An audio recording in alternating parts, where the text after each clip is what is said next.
Hello everybody, it's Mimberly. Welcome back to Love and Deepspace. Let's get this main story finished once and for all. I don't care if this video is going to be 3 hours. We're going to get it done. And what do you mean I installed the update? Okay, now that I've actually installed it, let's get straight on to it. So, things were starting to get a little bit spicy last time. So, let's see how this is going to continue. Oh, I love this outfit on him. Ah! The three of us stop in our tracks, and I turn toward Rafayel. Huh? When did you write a bucket list? Bewildered, Rafayel slowly refaces Aiden in the same way I turn toward him. When did I write a bucket list? I was just curious. Aww. He pulls his hand out of his pocket and begins counting on his fingers. My grandfather wrote a bucket list. The sculpture and Aunt Coralia also had things they wanted to do before they passed away. Let me guys know what's on your bucket list. Genuinely, I'd be curious. He raises his hand and shows 3 fingers to Rafayel. I was wondering if you might have similar thoughts. But I don't think the sea god can really die. And that is a fucking sexy ass god. Listening to these far-fetched speculations, Raphael's confusion gradually disappears. He crouches down to Aiden's eye level and raises the boy's 4th finger. If I had a bucket list, it'd be to bring the Lemurians back to Whalefall City. That doesn't count because it's the sea god's wish. And it's boring. It's not boring to want to go home, fuck's sake. I want to know your wish.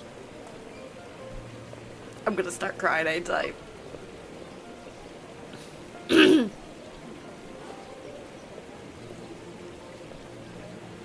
Raphael softly chuckles as he stands. His hand gently touches Aiden's head. If the old butler finds out I've told you inappropriate things again, will you accept being scolded in my place? I've grown up. I can hear things children aren't supposed to know. What do you mean? Really? You're only a little taller than my waist.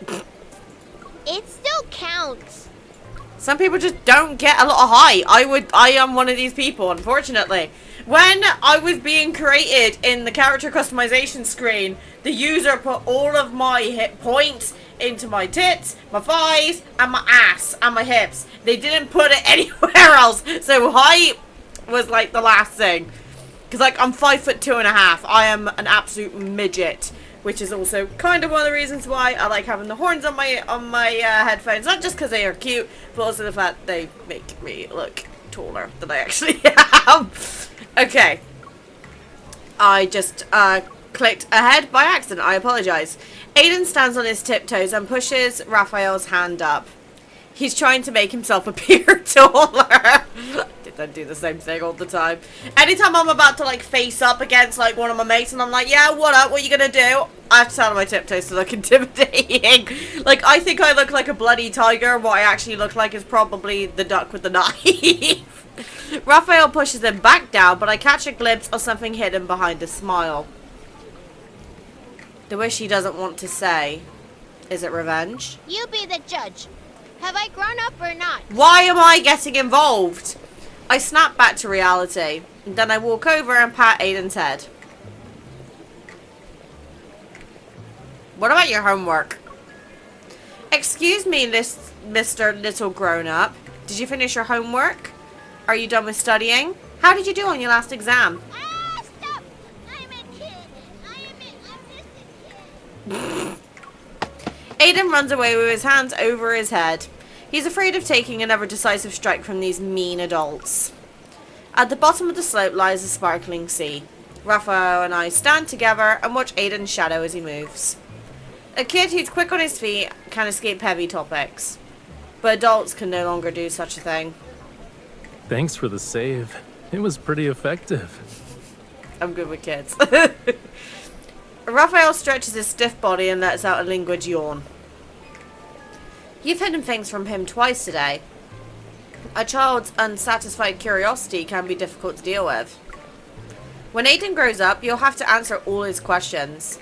And you can't forget the accumulated interest. Excuse me? That's a thing? Yes! Talking from experience. It's compensation for giving him childhood trauma. You know, I feel like you're the one who did that. Just saying. No. I hold my hand out to him. I only did it to bail you out. You also owe me. God, he's so pretty. Ah! Rafayel dutifully takes my hand and presses his palm against mine. Here you go. I'm at your service. What is that part of the sea gonna be reopened? I already waxed my surfboard 3 times. I might as well put it in storage at this point. All those tourists who wanted surfing lessons canceled their appointments. I need to cut back on expenses this week. Still grumbling, the surfers walk away. Rafayel pauses and watches their retreating figures. Ever has already affected the lives of already people on Wave Chaser Island. They don't care about Lemurians, let alone ordinary people. Of course they This don't. works out for me, though. It saves me the trouble of hunting them down one by one. I gaze at his profile in the sunlight. His expression is anything but bright. Why are you looking at me like that? You already figured out my plans. Aside from finding a way to enter Whalefall City, you're planning to do something about those Gaia biotech people, right? Whenever you have that look, I know you're going to give me a heart attack. Do I always scare you? I see I've been ungentlemanly. I'll definitely take the time to reflect. Whalefall City's emergence has caused quite a stir within Ever. It's gonna attract a lot of people who want a piece of it. Those who entered Whalefall Acropolis back then made enormous profits and got a taste of the rewards. They definitely won't miss this opportunity. I'm just acting as a catalyst and helping this predictable cycle of cause and effect reach its conclusion faster. Revenge is a goal Rafayel has never wavered from. It's seemingly the backbone of his very existence. But revenge must inevitably end. I've never really thought about this question. Once everything is over, what will Rafayel do? If his revenge ends with this, then that's good. Yet, ending this conflict and recovering Whalefall City seems like the perfect opportunity to lead the Lemurians back to their royal capital. Will Rafayel and the other Lemurians leave? My tangled thoughts are a jumbled mess, and my pace unconsciously slows. I start to fall behind Rafayel. Why the long face? You really started growing on me. I don't know when or how this happened. Like, going through some of my older videos at the moment for a thing I'm working on for Double Upload August, I remember when I first reacted to the Love and Deepspace trailers, my first thought on Rafayel was, oh, okay, he's going to be a bit of a playful character, you know, not my personal cup of tea, he's attractive, but I was more leaning towards Zane. And I don't understand, again, how or when this has happened. But over the time that I've been playing Love and Deepspace, I've been playing, obviously, multiple cards for different characters. And then suddenly, it just hits me, I'm like, I prefer Zane, or I prefer Rafayel over Zane. And I don't know how this happened. Maybe it's because I'm just got that sort of personality where I like it when my partner is, like, incredibly playful with me. Like, okay. At the risk of upsetting some people, okay, I'm gonna bring up Valko, because Valko, we didn't get to meet him in game, unfortunately. Hopefully, I jinx this and he comes back. But I was getting the vibes that he was gonna be kind of the sexy, badass, business-like chairman. But then as soon as it comes to MC, he becomes essentially a huge-ass puppy, which would be, like, overprotective, over-clingy, very affectionate. Like, I got the vibes that Valko knows what he wants being MC, and all he wants to do is just spoil the absolute fuck out of her, which, that's what Cade does with me. Like, Cade, I've seen him doing his job, and sometimes even he intimidates me when he has to put his foot down with his job.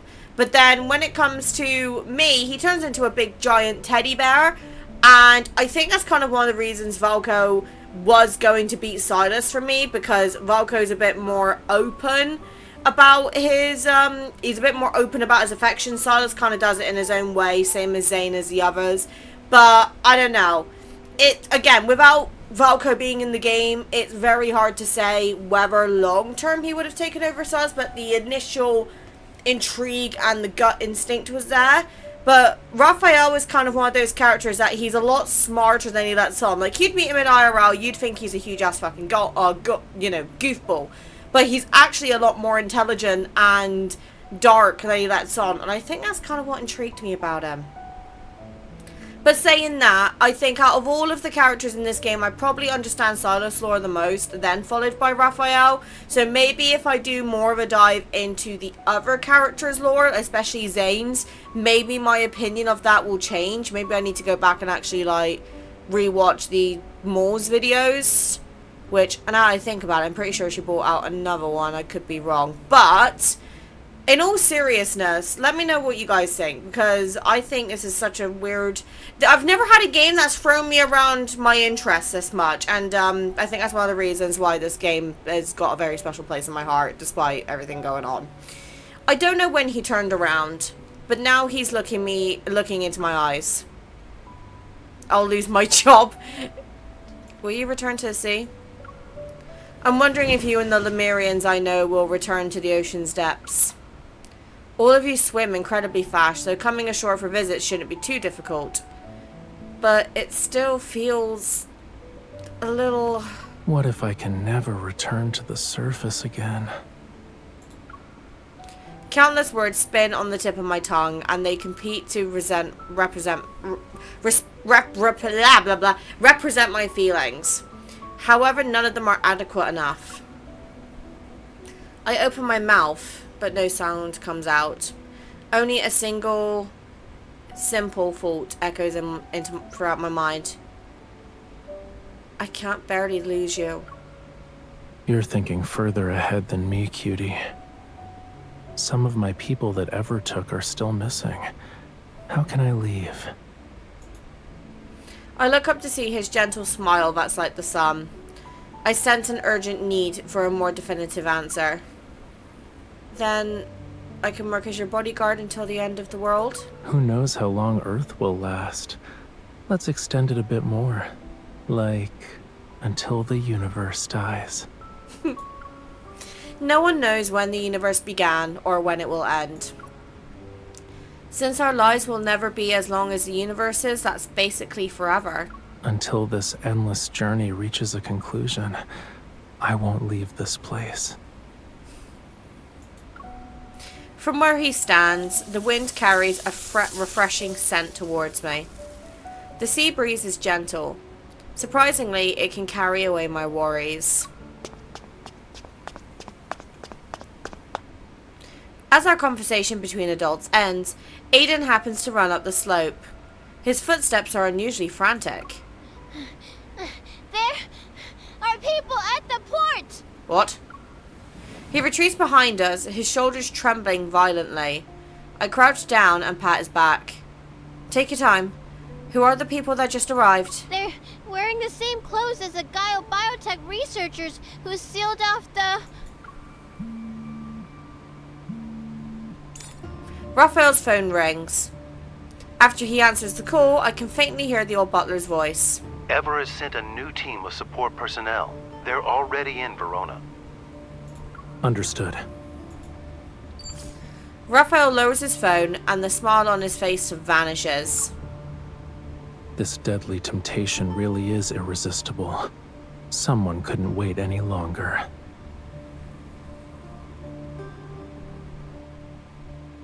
Oh, shoot. Okay. I don't know why Moo Player takes so long to load. I'll probably have to edit out the waiting for it to load. It's probably my fault, to be fair. I've probably got something going on in the background that I don't know about. A large research vessel is near the port. Due to the insufficient water depth at the harbour, the ship cannot dock at the shore.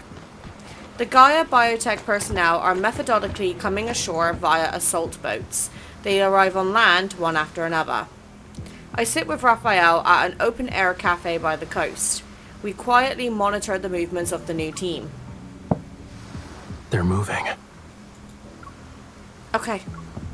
I follow Rafayel out to the cafe and we quickly tail the group. Do you know where they're headed? Central Square.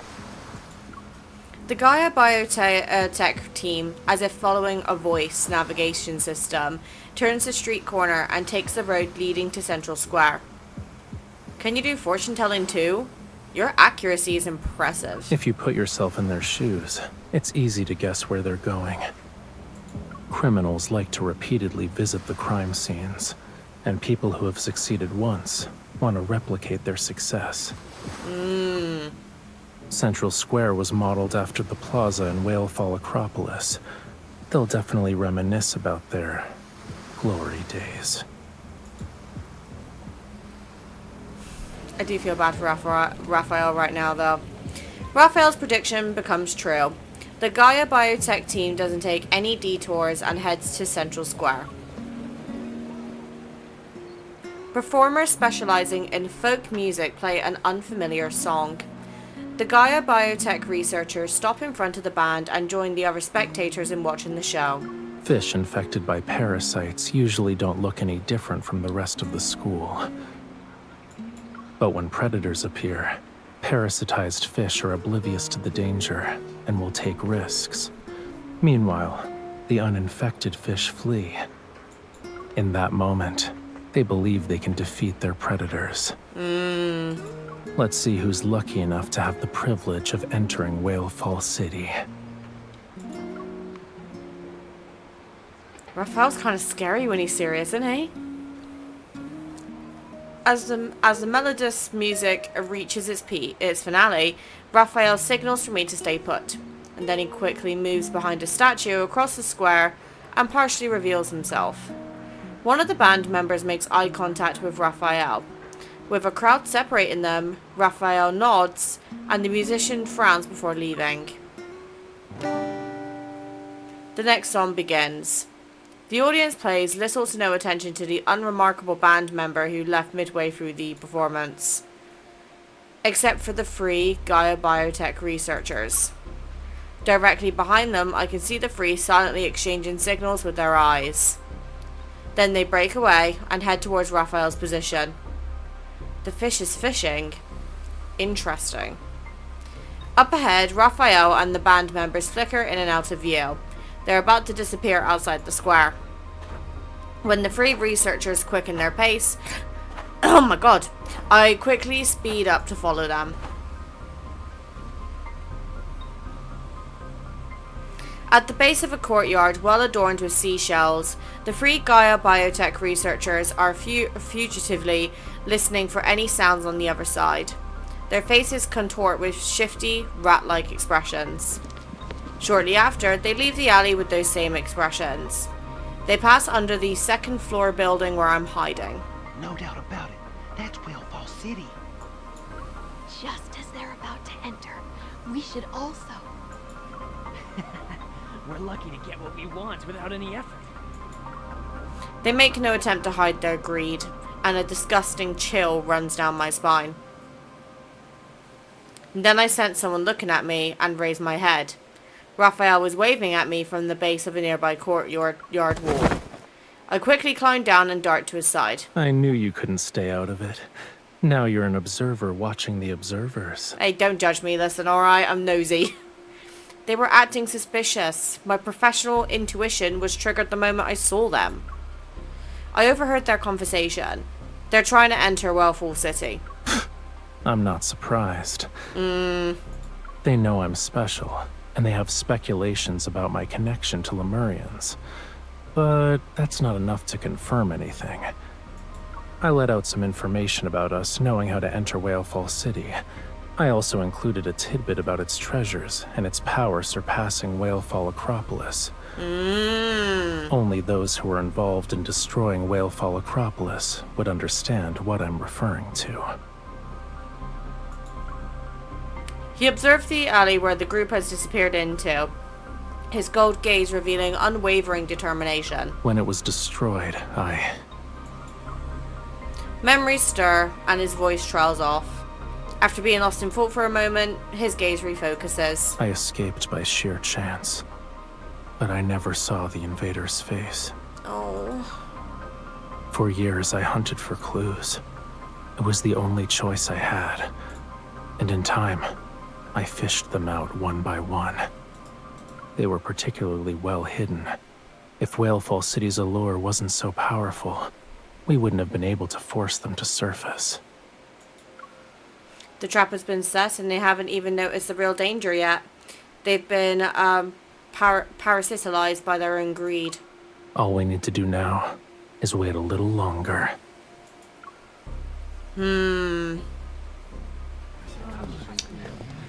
Shit.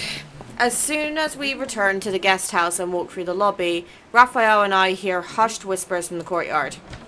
When we open the door, we see numerous Lemurians have gathered. They talk in small clusters. Aiden is among them. When he sees us, he walks over. Miss, Rafayel, did you hear the echo? Regretfully, I shake my head and the sparkle in Aiden's eyes dims. You haven't. Then Aunt Coralia didn't go back to Whalefall City. How long has it been since the predicted time? 1 hour. It's too long. I exchange a glance with Rafayel. We're thinking the same thing. The Sea Moon ceremony's echo most likely won't appear. The whispers gradually fade as everyone reads the answer on Rafayel's face. Quite a few people, like Aiden, have eagerly been waiting for it. They all look at Rafayel as if they've placed their hopes on him. I can't bear to look at their disappointed expressions. In the agonizing silence, I move to Rafayel's side and tenderly brush the back of my hand against his. Do you want to go for a walk on the beach? No? I was wondering if the echo is really quiet. We can't hear it from here, right? Why don't we go back to the beach and wait a little longer?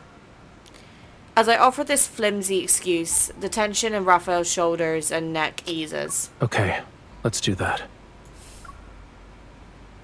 Oh. Tonight's moonlight isn't bright. Clouds cover the moon, which leaves the seaside shrouded in darkness. I step into the seawater, but I'm surprised to discover that it glows with a luminescent blue light where I disturb it. I crouch down and place my hand in the water. Blue light radiates, which creates a dreamy scene from a fairy tale. Rafayel, I think I've become a magician. There are sea fireflies in the water. When disturbed, they emit light. By the way, you're scaring them, cutie. They might die from shock. What?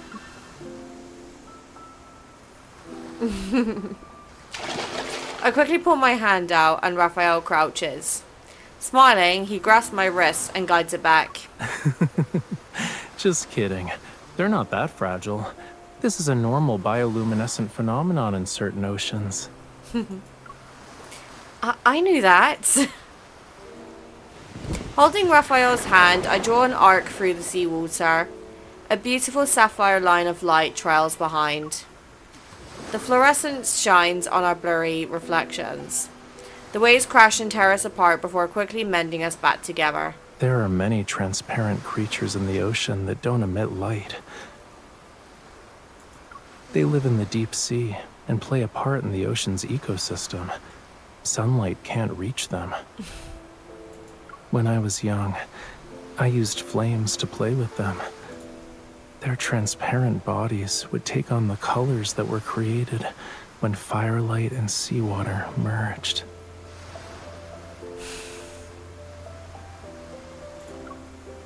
Is it like your painting from Raymond's collection? They're more ethereal. But why did you think of that painting?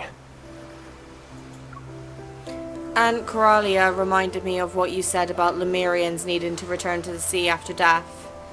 Then, at Raymond's house, she died a long time ago.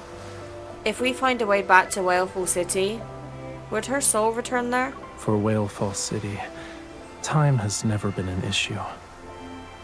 The restless waves in my heart settle. Words are interspersed in the moments between the rise and fall of waves.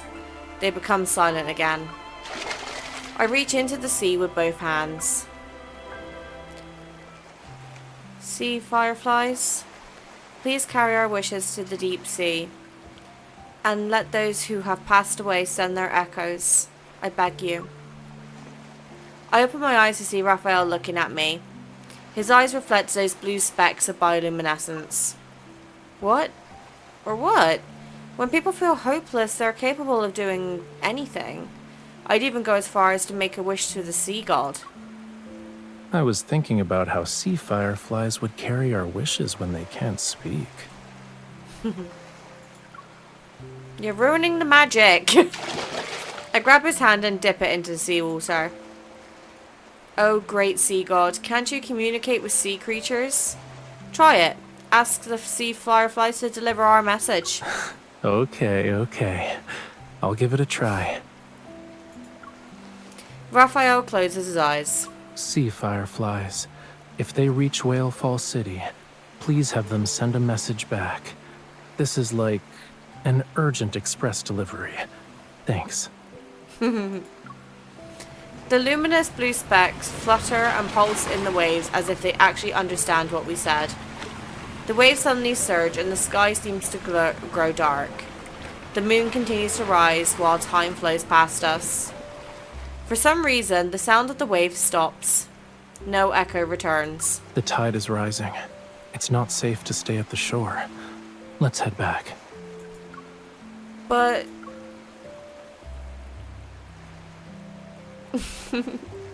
Rafayel reaches out and smooths my hair that the wind tousled. Not every spell works in fairy tales. Miracles always wait until the end of the story. We knew this would happen. So the Sea Moon ceremony bringing Lemurians back to Whalefall City is just a legend.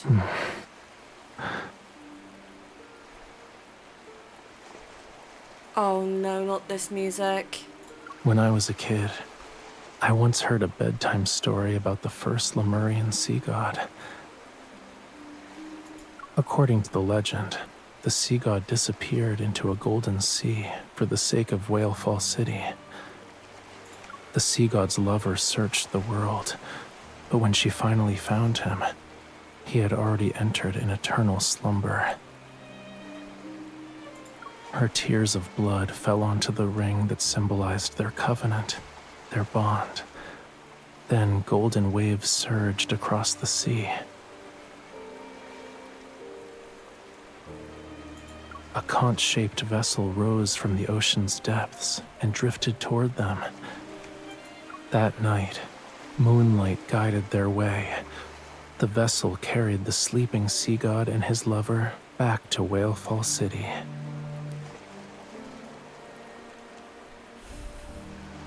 The funeral of the first sea god is the origin of the Sea Moon ceremony. Oh. Raphael's gaze lands on the distant silver waves where several seabirds gracefully fly past. The tides ebb and flow. Maybe the first sea god once heard the same waves we're hearing today.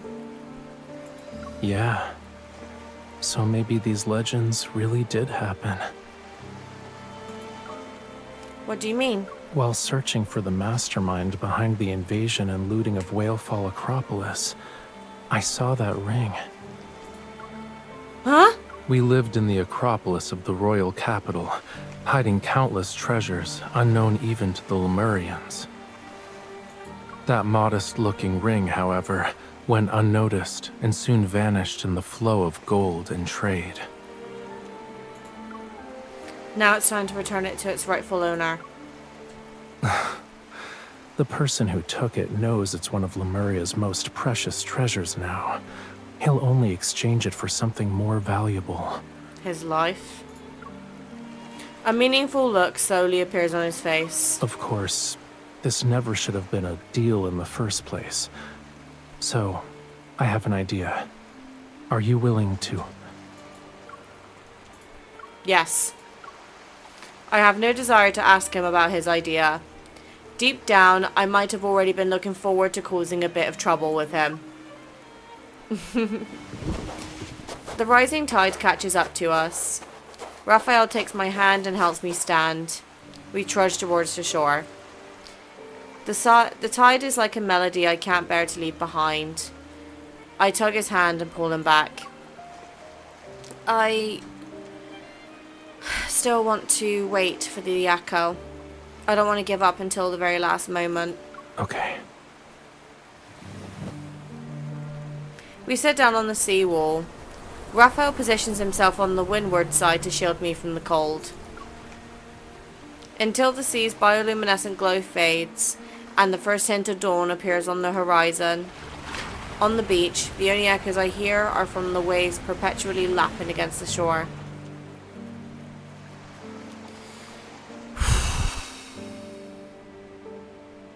Every time this particular music plays, I start getting really emotional, and I hate it.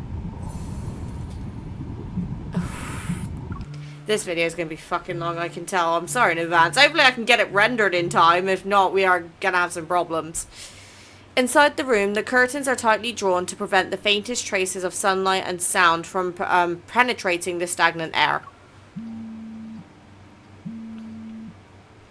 The time spent waiting stretches, seemingly pulled taut by invisible, intangible radio waves. They tug at the nerves of whoever might be on the other end. Before the third ring is about to end, he answers the call. Mr. Sutherland. Oh, he's wearing this outfit. Oh, okay. Our talented artist has kept me waiting. I brought you what you wanted, Rafayel. So when will you uphold your end of the deal? You know what, crazy to think that when this first dropped, a lot of us were probably theorizing that this was going to be Sick Love Interest. Which is always going to be Valko, and I will not accept anything else. Of course. I have her with me right now. Hi! However, what you've brought is only enough for me to deliver her. Whether or not you can subdue her depends on your skills. Don't worry. I'm eager to end this quickly. But Wave Chaser Island hasn't been peaceful lately, right? It's just a storm that won't create real waves. If you're scared, you don't have to visit the island. Very well. My greatest virtue is that I never pretend to be brave. I'll humbly await your presence at Verona's breakwater at 4 p.m. The call ends and the phone nimbly twirls between Raphael's fingers. He pauses to capture the image of a glistening glass by the window. I take a big gulp of my iced mint lemonade before opening the curtains. Swoosh. Blinding sunlight floods the room. I didn't dare to drink anything while you were talking. You two spoke for so long that the ice almost melted. Please. I'm here performing a scene with conspiracy and betrayal, only to see you basking in the sun. With a cold drink, I might add. How am I supposed to stay in character? The glass finds its way into his hands and the liquid is gone within seconds. That guy dares to steal business from Ever for his own benefit. You can imagine how alert he must be. So when he asked you about me, it must have been for... The Ether Core. Well, joke's on you. It's in my chest. You're gonna have to kind of pull it out of my tits. And, that's a natural barrier, mate. He's a coward, but he has quite the appetite. Perched on the small table next to him, I watch Rafayel drink water. I cross my arms and narrow my eyes. Be honest with me. Was I part of your deal with him since the beginning? No. It's more like taking advantage of what was available. What can I do when the most precious treasure I have is...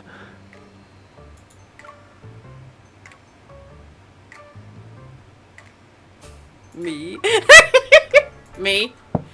Rafayel sets down his glass and turns it on the table. He watches it refract radiant light. So you're well aware. I'll give you credit for guessing correctly. Okay, babe, calm down. At least I don't need to act as someone else. On your home turf, I'm sure Mr. Sutherland won't be too particular about it. Raphael rests his chin on his hand and tilts his head or face toward me, idly brushing a fingertip over the droplets beading along the glass. Two big shots like us putting on a special performance for him. It's only fair that he pays up. Since he's afraid of being watched by Gaia Biotech and doesn't dare to visit the island, I can probably guess the location he chose for the deal. On Verona's southern breakwater, there's a center with a small brain computer interface. Right. After they started researching protocores, Ever abandoned the project. It's hard to say if that's a good or bad thing. Why is this place special? There's not a soul in sight for 3 kilometers, which is perfect for double-crossing people. Ah! The ice cubes in my glass lose their balance and clink as they fall. Raphael and I exchange a glance and grin like a pair of conspiring villains. I love these two. Like, these two are such good business partners. It's amazing. The helicopter lands behind a breakwater on a desolate stretch of Verona's coastline. Raphael leaps onto the ground while carrying me. Let go of me! Struggle anymore and I'll drop you. There are man-eating fish waiting for you. Not even your bones will remain once their stomachs are full. I can't hear me out. Why is he kind of attractive like this? There he Wait a is. bit. Then use your resonance evol to check and see if he has anything with abnormal energy. That'll be our target. Okay. My face is covered and I can't see anything clearly.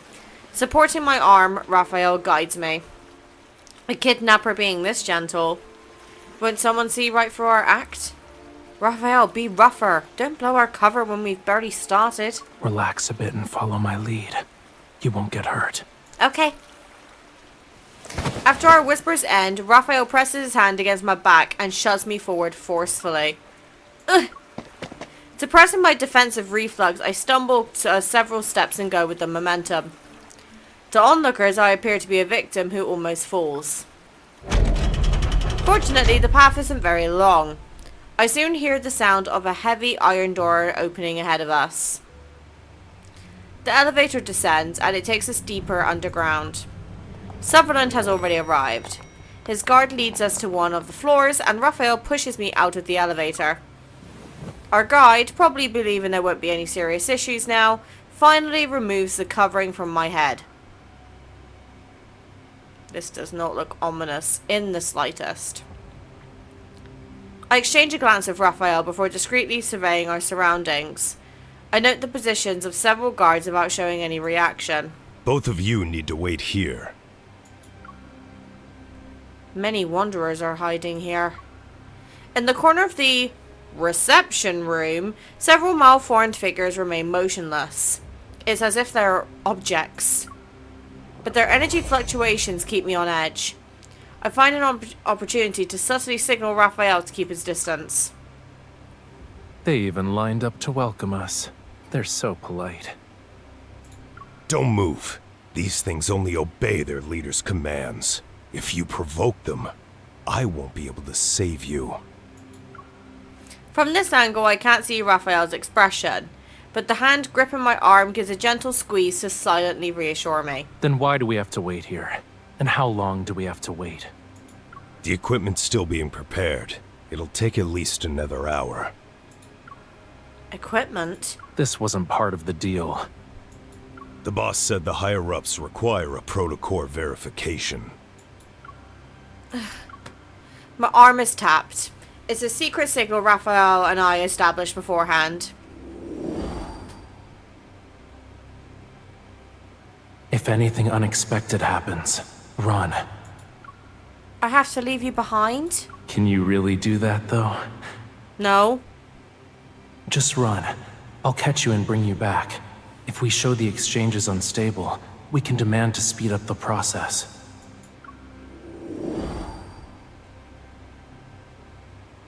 As we discussed before, resistance will make it look more convincing. I spin around abruptly, using the momentum to break free from Raphael. I pull out the gun they failed to find during the pat-down. Just as the guard reacts, I run while Rafayel provides cover. I take the guard down and immediately make a break for it. Squad number 2, take her! Your men are too clumsy. Since they're bound to damage valuable cargo, let's not risk it. I'll handle this. Okay. I sprint along the path I took and hide in the place where the corridor splits. From the darkness, the sound of unhurried footsteps approaches. He's here. Oh, hot damn, I am not ready for this. Oh! Ah, yes! Hi! Don't come any closer. Oh, I've missed MC's voice. Shush.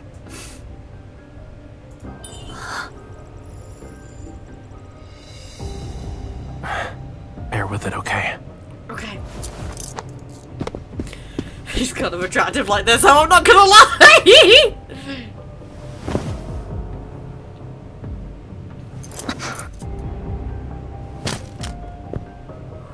I'm here.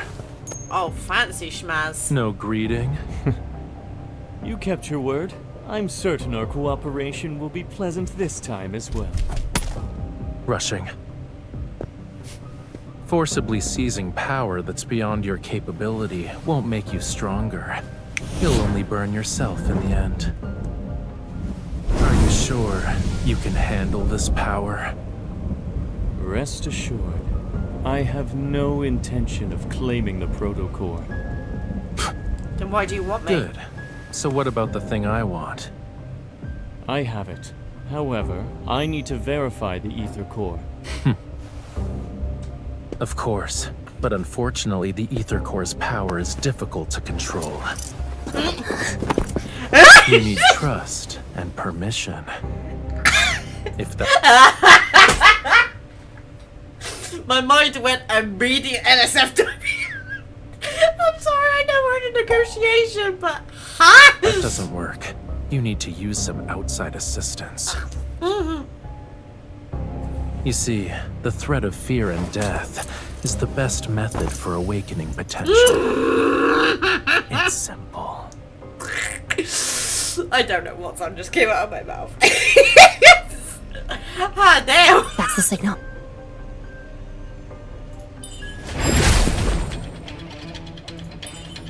The ring. Let's go. You two are. Got you, bitch. Catch. Nice. Why are you in a rush? Since we have a deal, we can't let our performance be for nothing. The thing you brought. I'll take it. Oh. Let's go. Oh, here we go. Behind you.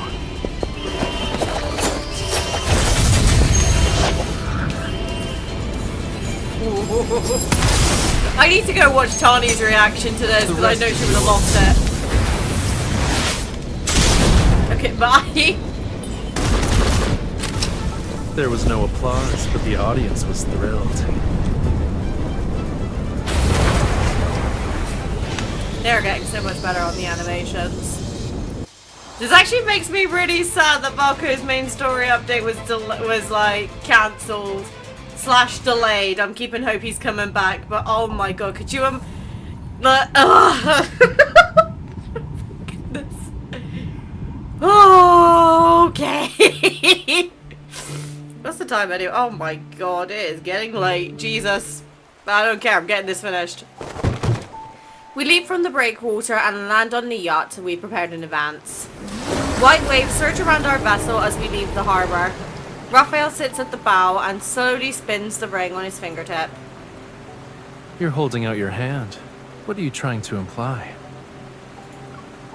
My performance fee? I'll pay once we've returned to Wave Chaser Island. It was an intense workout. I deserve a large payment, don't you think? You're the leading actress. It's your call. I look at the ring in his hand. The sea breeze sweeps across the bow, and his clothes flutter like a swaying Telfin. An unusual scent permits the air. Rafayel and I turn at the same time to see dark clouds intruding. There's a storm approaching Verona's waters. The small yacht races at full speed. It carves a gash with curling white edges across the dark seawater. Oh God! After a large wave passes, I grip the control panel to steady myself as Rafayel adjusts our course. We're trying to stay away from the eye of the storm. Rain pounds against the cabin windows and rainwater quickly accumulates. The windshield wipers can't clear it away fast enough. Rafayel, this is a small storm to you? Of course. These waves couldn't even dislodge a starfish from the bottom of a reef. Hey, buddy. If you're really worried, don't look down. His reminder has the opposite effect. I glance outside. For creatures who didn't grow up here, the sea is terrifying during the storm. The murky waters become impossibly deep, and the churning waves seem to herald the arrival of a massive creature that's about to emerge from the bottom of the ocean. Rafayel, stop!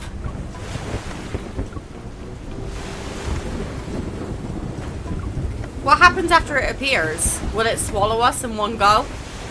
I press my fingers together to mimic a gun. You better convince it to reconsider. I don't mind adding a few holes to its body. The weak who smell of blood are like unclaimed cake, and the strong who smell of blood make others keep their distance. Our scent is probably gonna deter the somewhat blind gluttons. Found it. A beam of light pierces through the gale and heavy rain. It illuminates the dark sea. It's a lighthouse! We should be able to dock there. An offshore lighthouse that's built on a small reef. It's only big enough for the structure to stand on. It'll be enough to serve as our temporary shelter, though. Waves crash down like a giant hand, but our yacht breaks through the wall of water. We head to the distant lighthouse that's immovable like a mountain.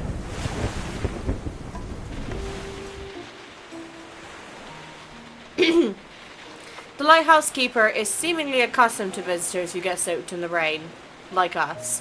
She guides us up the structure so we can rest.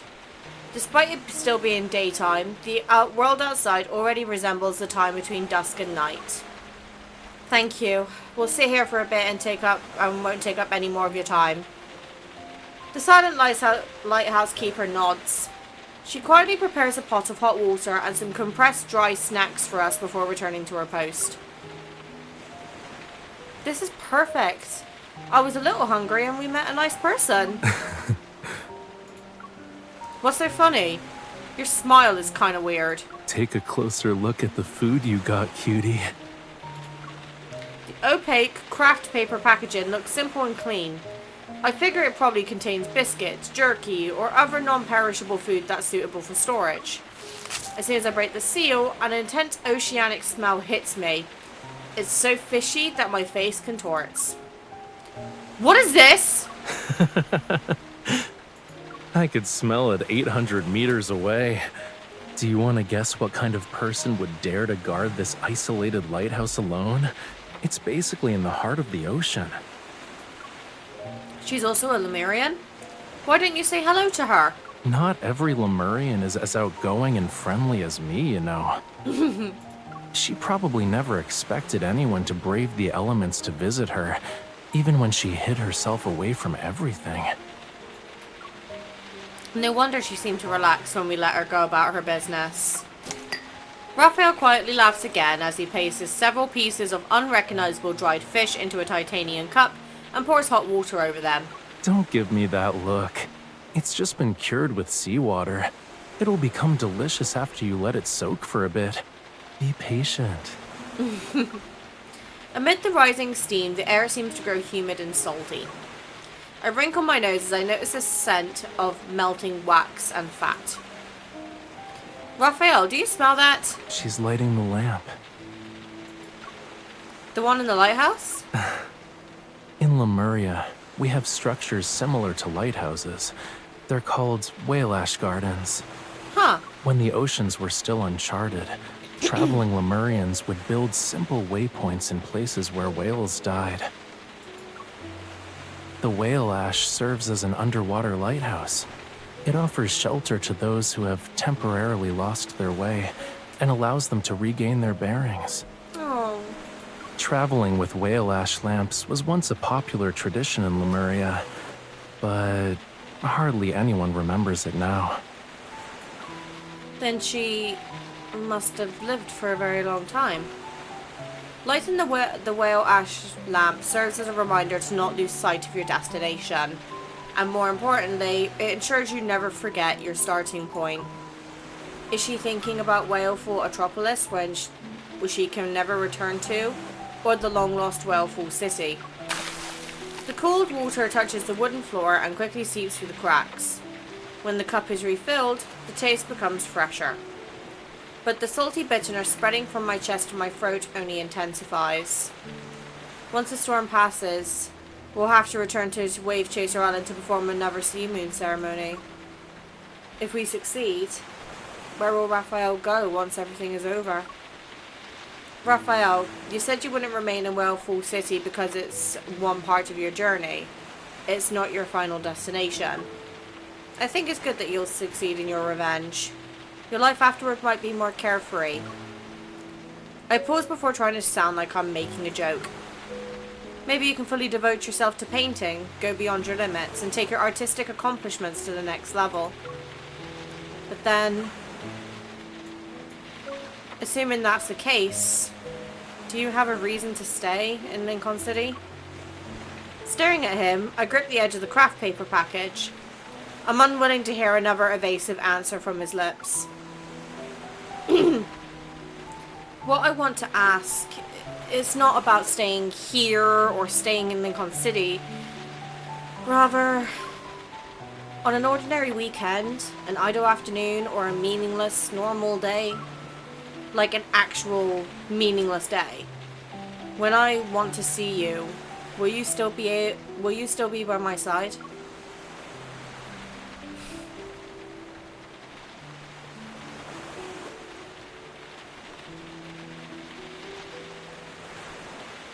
It's hard to say. According to your vision, I'll surpass my limits and ascend to the next level. Doesn't that mean I'm devoting myself to art and only art? I guess a talented artist doesn't deserve to have mundane days. Unbelievable. Hey! Setting aside these meaningless scenarios, you only have one question to ask, and I only have one answer to give. I've walked a very, very long road, but throughout my journey, the same light has guided me. And it's not just my guide, it's the true destination of my fate.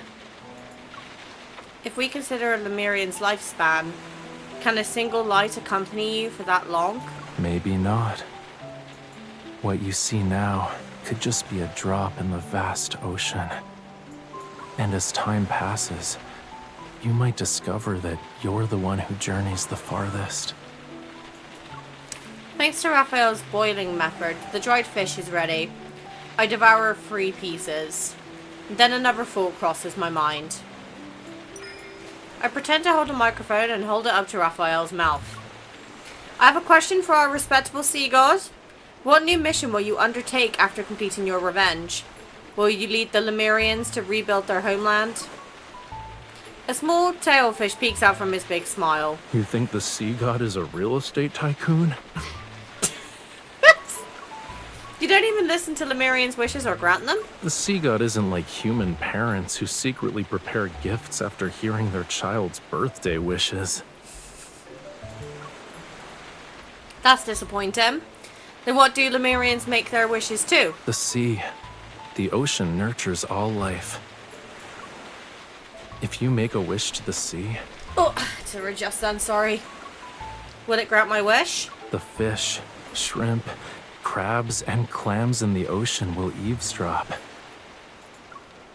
Then my wish is to eat fresh fish, shrimp, crabs and clams every day. I stare at Rafayel as he lets out a hearty laugh. I tear off a piece of fish with my teeth and quickly find myself chuckling. By the time we finish the package, we notice the sound of crashing waves has noticeably subsided. Rafayel goes to the door to check. Then he turns back and reaches out to me. The rain has stopped. Let's go.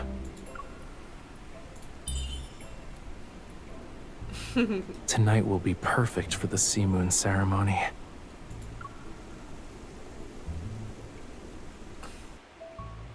Oh, I love him. If you're not sure of what to eat, try asking him for advice. I think the last time I did that, I was recommended some sort of stew. I can't remember. This main story is so good. I know why people demand it so much now. Figures appear on the shallow water's reefs. Waves dance across their scales as they shimmer with an ethereal glow. Chanting ancient Lemurian songs, they look at where the waves meet the moonlight. Talia's melodious singing fills the air. It's more ethereal and transcendent than what I heard at the previous sea moon ceremony. It seems like a blessing and a distant call.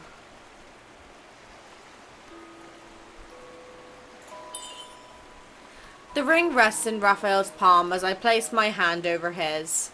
I feel the patterns beneath my hand. What are they singing? It's a blessing for the sea god and his followers. I haven't heard such an ancient melody in a very long time. Even in Lemuria's historical records, there's almost nothing about the sea god's funeral. I think it's better to just call it the sea moon ceremony. Lemurians don't fear death, but we have desires in our hearts. Even when we're far away from home, we'll never stop searching for a way back. Even Wellful City still existed. Did they already know they would leave one day? Long ago, Lemuria had written prophecies about its fate. The tome of the sea god you've been searching for. Yeah. Maybe the search for prophecies is part of the prophecy. I close my eyes and feel the cool touch of metal intertwined with the warmth of our clasped hands. I somehow sense the yearning behind those unfamiliar words. According to the legend, we should be basking in the lingering echoes of the blessing and waiting for the conch vessel to appear. Can you feel it? We don't share a language, but emotions are universal. After spending these past few days with them, I think I can guess what they're praying for. The sea breeze carries their songs to a sanctuary below the leaves? Waves. I don't know why I said word leaves. Don't know what. Why. It awakens the slumbering creatures that dwell within. Under the bright moon, several dolphins loop from the water as if welcoming the return of their ruler. Tonight is perfect for going out to sea. He bows slightly and reaches out to me. It's a gentle invitation. So, would you like to accompany me to the Lemurian royal capital, miss?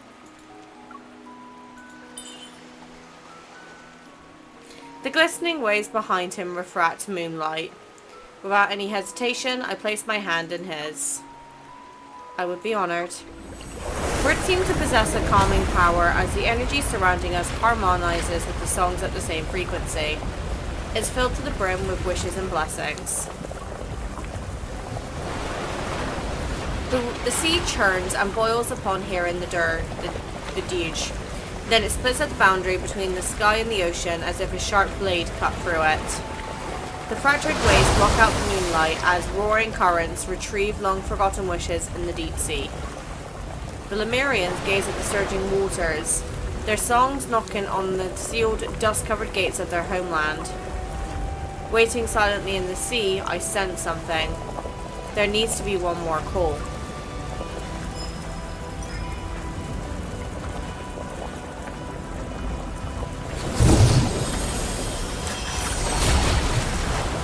When I grasp the ring in Raphael's palm, silvery white foam begins to surge between the parted waters. A massive glowing seashell gently rises. It's accompanied by an energy that feels familiar and strange. This is what I felt at the blue hole. As if drawn in by a mysterious force, I unconsciously activate my evil to sense that energy. The energy fluctuation shatters my thoughts. Nameless chaotic noises punch at my mind like sharp spikes.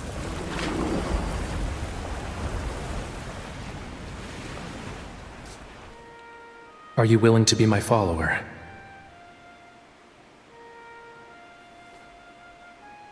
Oh my goodness. Desiring the sincerest worship of mortals, Val must offer an irreplaceable object. The sea god's heart, mine heart, dost thou want it? That's me. Who am I talking to?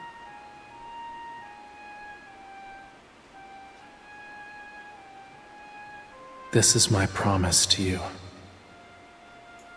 For 'tis Lemuria's vow, a bond everlasting.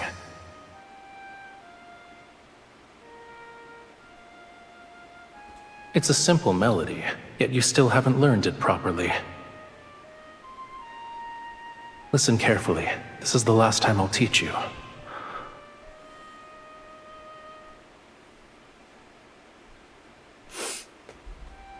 Oh, this is sending me flashbacks. Fucking hell.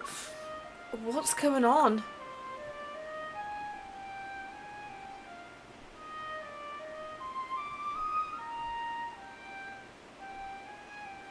Making me replay this bit. Now, with the power of the sea god's vow, our covenant, Raphael, obey my command. Reclaim this heart and end our everlasting bond.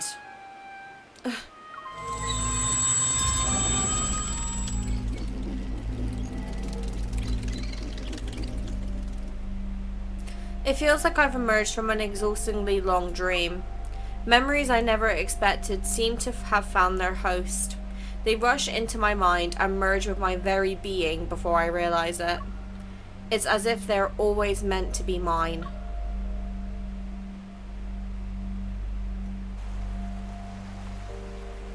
Are you awake? When I open my eyes, I see the sky and moonlight. Dazed, I blink and try to move. I realize I'm being held in a warm embrace. What just happened? You were probably affected by the ancient oceanic power lingering on this boat.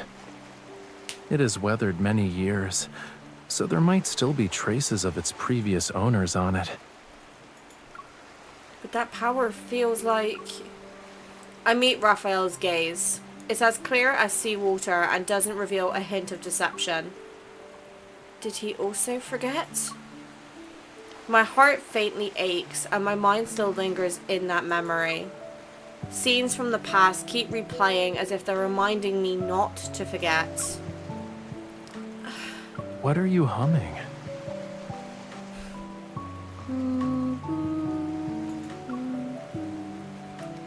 Only then do I notice that I'm humming the melody I heard in neither a dream or an illusion.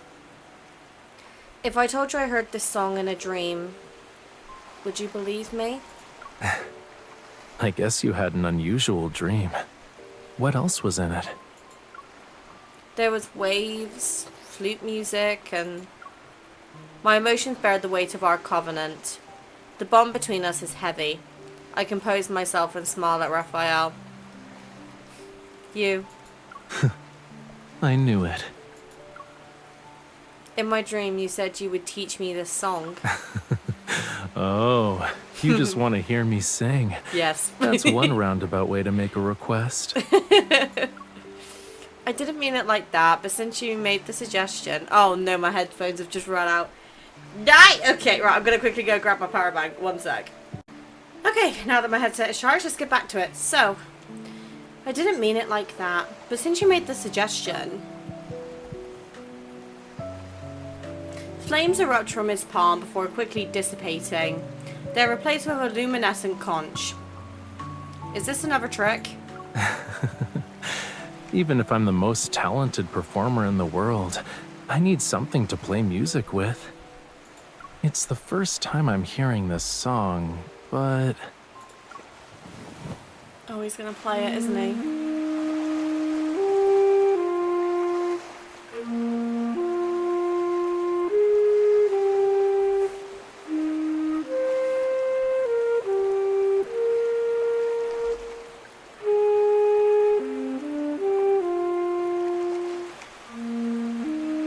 Sounds overlap with the ones in my dream. For a moment, I can't tell where I am. Rafayel uses his free hand to pull me toward him. I lean into his embrace and try to piece together those fragmented memories. Our covenant began even earlier than I thought. The melody pauses on a high note like waves as they touch the shore. They linger for a moment before flowing. With numerous questions in my mind that I can't ask right now, I immerse myself in the music until the interlude. You look more mature compared to back then.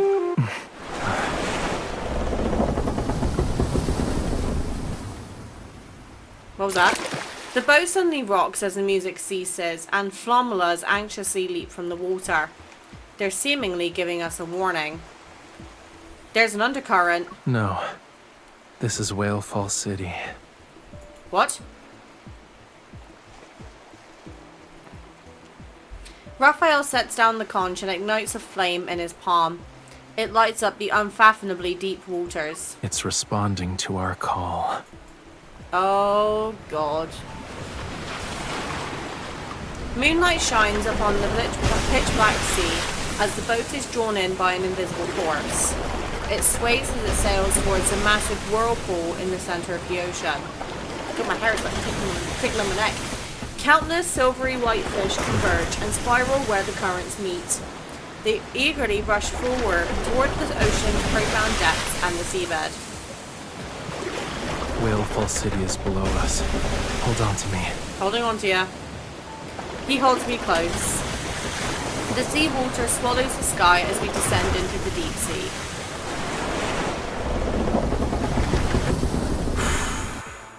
So we're going to Whalefall City, huh? Oh, God. The amount of, like, references to the previous myths really does emphasize just how important they are. Because, like, imagine if you had not played the Merman myth. You would have not understood immediately where that reference was from unless you'd, like, watch another content creator play it. Which is why I think we do such a big justice doing what we do. Because if you can't play the myths, we will play them for you. The weightlessness makes me lose all sense of direction. In my dizziness, a warmth touches my hand. Rafayel. I'm here.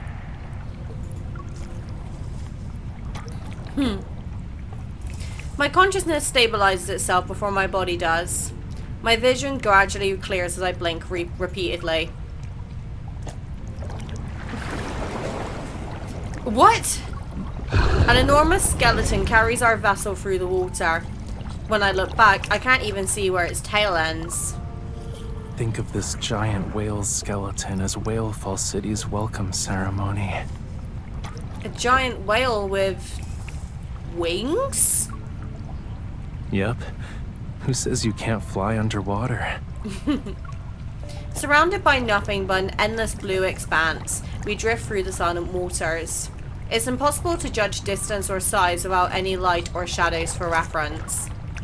In this underwater quietness, I can only hear the echo of my own breathing in my chest.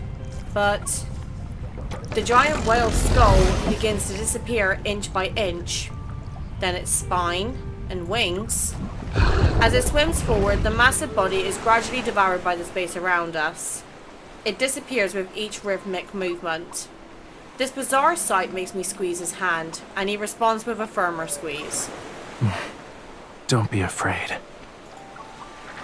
As his words fade, my body passes through what feels like an invisible barrier. A gentle current envelops me before slowly releasing me on the other side. Let me see it.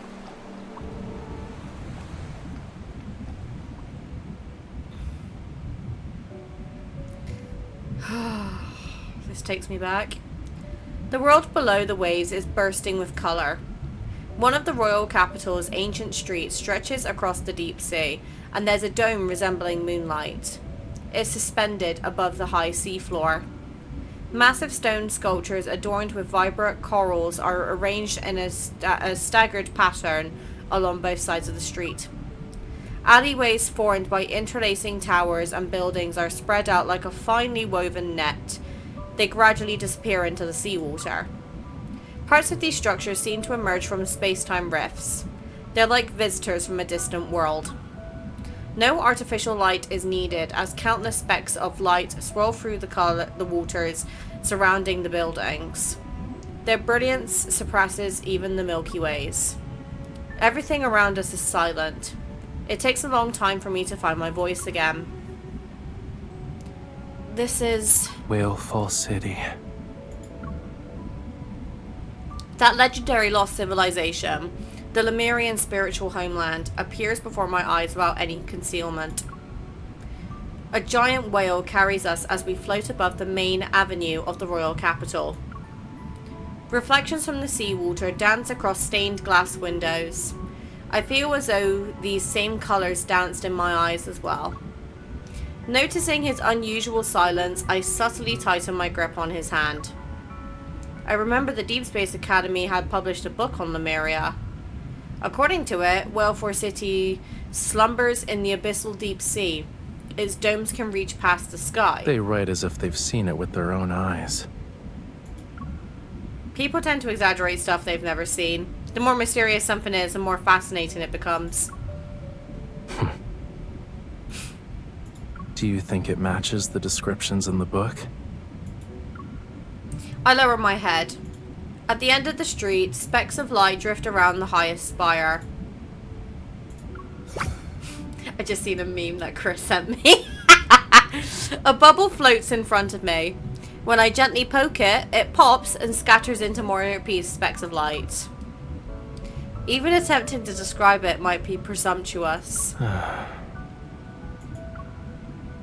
Everyone has their own interpretation of Whalefall City. Archaeologists consider it a hidden treasure buried in the deep sea, while Lemurians view it as the true resting place for souls. What about you? Rafayel cups a bubble in his hands and gently crushes it until specks of light scatter. They gather and reform the bubble. For the sea god, it's a mission infused in his blood. But right now, I'm thinking, if you hadn't accompanied me and I was sitting by myself with these skeletal remains. Lost in musings I can't guess. He shakes his head and smiles. The fortunate one is me, not you.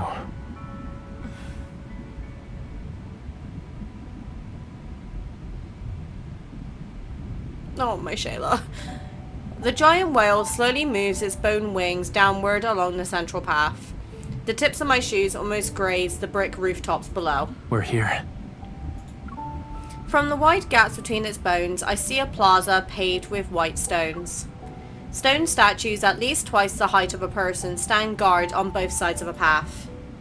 If that sculptor could see these, he'd probably spend several days and nights here. He'd crouch and study them. You could say the ones who carved these were his ancestors. These statues are at least 1,000 years old, right? Wouldn't it technically be the passing down of artistic traditions? Genetic inheritance might be a more accurate term. Like over here. There you go. Perfect. Because it itches the back of my ear, so I need to use my hair to like block it. But this place is the most refined embodiment of Lemurian art. Really? It's the sea god's temple. A sense of deja vu crashes over me like roaring waves. Astonished, I look up. A majestic temple stands at the end of my vision, its massive stone pillars supporting the domed ceiling like solid bones. This place is our only option if we want to truly open the path to Whalefall City. An inexplicable thought appears in my head. I lean forward to get a closer look. Why do you appear more anxious than me? Raphael pulls me back to where I was originally.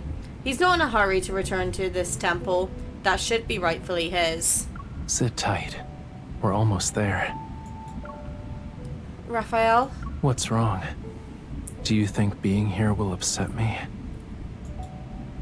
It's more than that. I'd like it if you didn't keep everything bottled up inside. From this angle, I can't make out Raphael's expression, but I hear a soft sigh. It appeared at the wrong place in the wrong time. The more attached we become, the harder it will be to let go when we must part. Aren't you worried that Gaia Biotech or Ever would stop at nothing to get their hands on Whalefall City?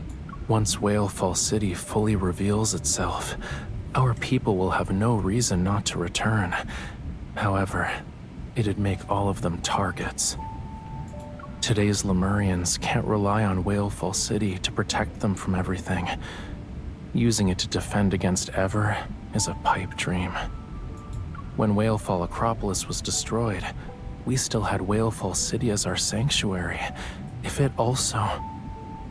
The peaceful life Lemurians have struggled to rebuild can't be allowed to crumble again. Oh. The wrong place, the wrong time. Yet he wants to seize this less than ideal opportunity to do something. It's for himself and the Lemurians, who instead of making wishes, worry about him seeking revenge alone. Let's do the right thing, even in these wrong circumstances.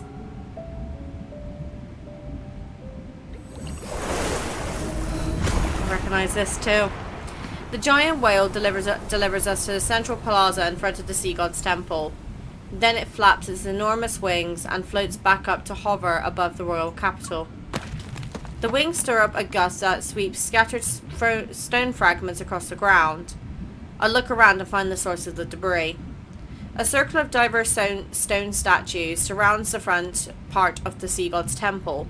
They're blocking the entrance. At the forefront stands a humanoid statue. It towers before a stone pillar, its figures hunched and tilted awkwardly to one side. Are these statues here for a ritual? Ah! Raphael, did you see that? Did that statue just move? Meeting Raphael's gaze, I quickly raise both hands. It wasn't me. I didn't touch it. Maybe it's being corroded? I know. Come over here. Metaflux. As I step back, the cracks spread out in all directions. Countless fissures appear, and stone fragments rain down like a sudden downpour. From within the swirling cloud of dust, a figure slowly steps forward. A long spear materializes, its cold gleam flashing. A column of water shaped like a sea beast roars in our direction. Under his quintessence's orders, outsiders are forbidden from setting foot in Whalefall City.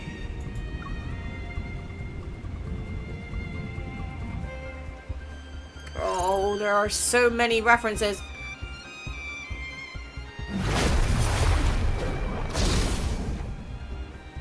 You're gonna make me use Merman? Even in my own, you cannot edit your team in this stage. Well, my Merman would be stronger than this, but let's get this done. Okay, done. Stone debris covers the plaza, and dust particles float in the seawater. The currents are dispersed. The immobilized old man stands in the center, his eyes becoming clear. His consciousness, it's slowly returning. He shuffles towards us, the remaining sands on his body falling with each step. It's his quintessence's power. His quintessence. We know each other? The man approaches Rafayel, his clothes slightly fluttering. Then he suddenly performs a deep, respectful bow. Amund, Lemurian Elder, Guardian of Whalefall City. I've been waiting for the return of the Sea God. His gaze becomes unfocused when Whalefall City is mentioned. The spear in his hand trembles violently as if triggered by a reflex. It supports him as he stands. Outsiders are forbidden from setting foot in Whalefall City. Almond? Does that name mean anything to you? At least he doesn't seem to be our enemy. This is just a guess, but he's been here for too long. He won't have a clear mind anytime soon. Rafayel circles Almond and helps him brush off the stone fragments from his body. Amund, you said the sea god told you to stay here? His quintessence's orders? Almond slowly recognizes Rafayel's voice and gradually regains his composure. Tens of millions of years ago, the sky and sea were inverted, and Whalefall was revived. Lemuria was about to reach its true fate. But his quintessence refused to accept. The sea god couldn't bear to lose the most precious. Most precious. Hi. He's unable to finish his story. His gaze sweeps across the plaza before he slowly moves towards the temple. Rafayel and I exchange a glance and follow him. The temple's massive stone walls are wrapped in seaweed, their original appearance no longer visible. Almond walks to the temple's entrance, laboriously raises both hands, and places them on the stone doors. The flame. The sea god incinerated his divine power in exchange. The fire. For some reason, a strange warmth wells up in my chest. It's as if a fragment of that flame is quietly burning within my heart. His quintessence hid Whalefall City within Deepspace's rifts. Time ceased to flow, life never decayed, and everything became eternal. But the world's flames and all that exists will eventually be extinguished. Only when the sea god sacrifices everything once more to ignite the alcove's flame. Then, his quintessence and Whalefall City will return. They shall return to where it all began.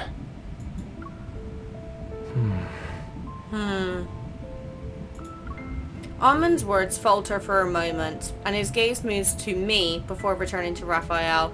Whalefall City will respond to its true ruler. The sound of an engine that doesn't belong to Whalefall City stirs up the seawater. Rafayel turns to the waters beyond the temple, his gaze increasingly sharp. Before that happens, this place might need a few sacrifices. Following Rafayel's gaze, I look towards Whalefall City's outskirts. Several massive submarines are approaching us. Ever and The Gaia fish have Biotech. swum into our net. Rafayel steps forward and positions himself in front of me and Almond.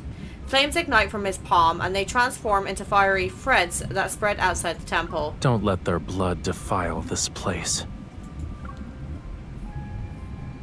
Oh, shit.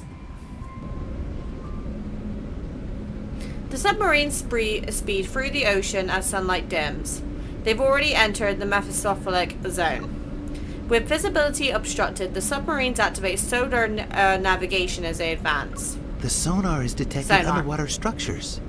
Could it be Whalefall City? We've been following that vessel this whole time. We can't be wrong. After marking the coordinates, the submarines head toward the structures and descend into the pitch-black pathogenic zone. Suddenly, ethereal singing resounds from the ocean's depths as if guiding lost travelers to their destination. The flat seabed gives way to a cliff. A strange glow emanates from its base. The submarines travel to the cliff's edge and cross an underwater valley. Their passengers see the source of the mysterious glow.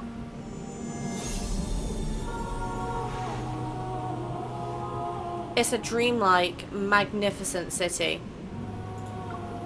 Giant pearls adorn stone carvings.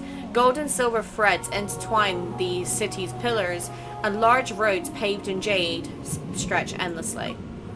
Everyone rushes to crowd around the portholes. In awe, they exclaim upon seeing the magnificent city. That must be Whalefall City. I heard it's filled with countless treasures. It definitely hasn't disappointed us. The submarine's cargo capacity is limited.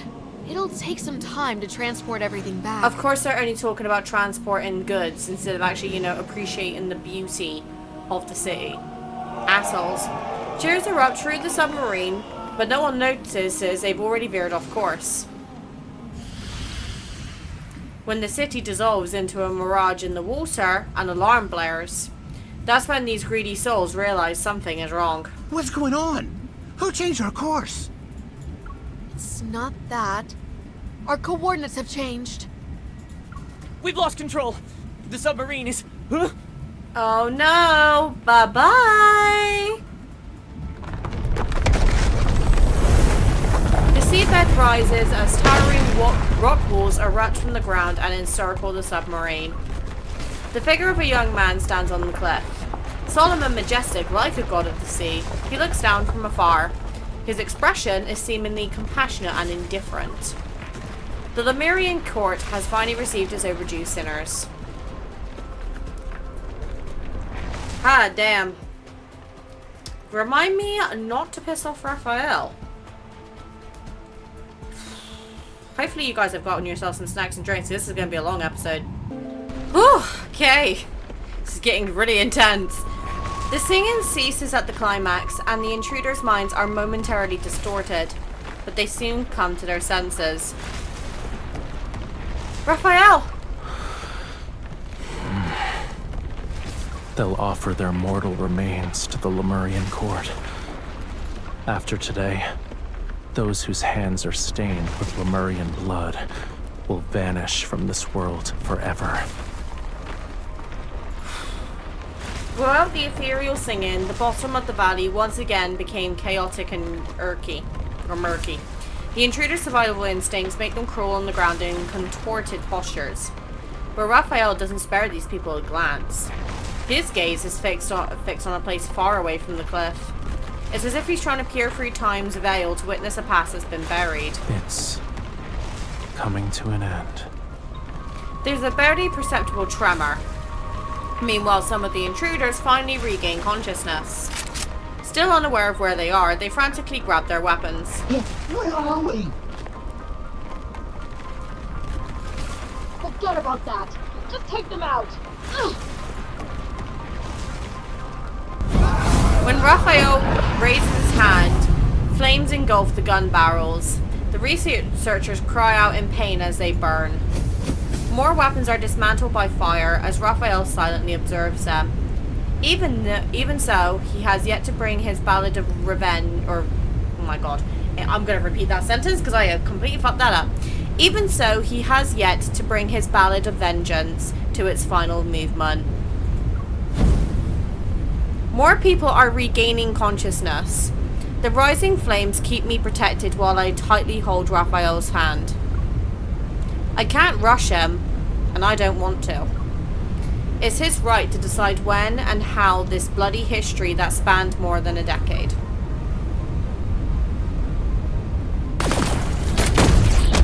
The rock wall fractures, its cracks of various sizes. It can't support us anymore. Rafayel brings me to a protruding rock near the seabed, but it won't last long. The sniper rifle hidden behind a stone pillar emits smoke as a bullet heads straight for Rafayel. It's centimeters away from striking his chest, but the metal bullet is interpreted by flames. It explodes into a small ball of fire. The attack pauses and I use this chance to pull out my gun and kill the sniper. You...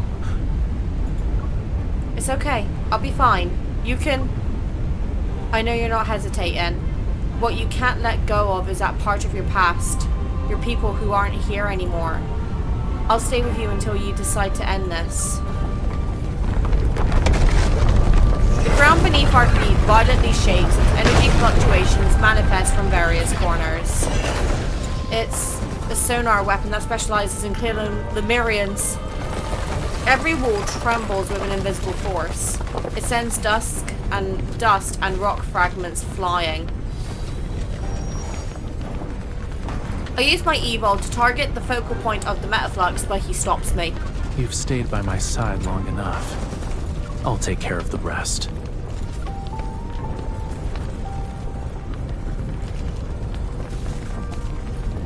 The movement isn't working! That's impossible! Increase the firepower! It already hit its limit. Where's the suppressive fire from our flanks?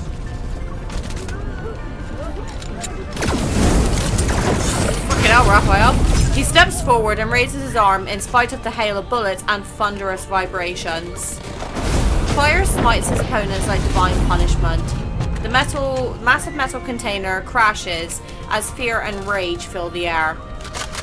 Seemingly realizing the true power of the man standing before them, several gun barrels rise in unison. Whalefall Acropolis was a wonderful place. It was nowhere near as magnificent and spacious as the royal capital, but it was worthy of being called our home. No one fires.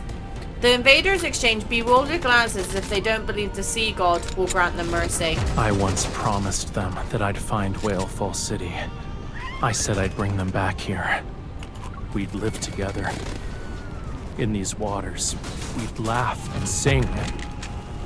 I didn't make a vow to merely bring back their souls. Rafayel lowers his gaze to deliver the sea god's ultimate judgment. The lives that were lost here shall be repaid with blood.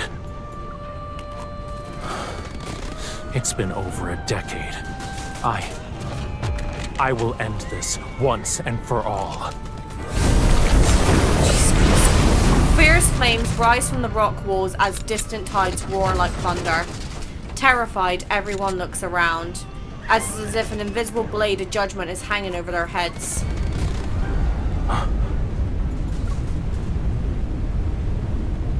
Countless mist-like shadows surround the rock walls. They resemble the floating specks of light above Whalefall City as they coalesce into eternal spirits. Naturally formless, they slowly gather around toward the center. Yet I can make out their blurry figures. The flames surging towards the seabed are extinguished.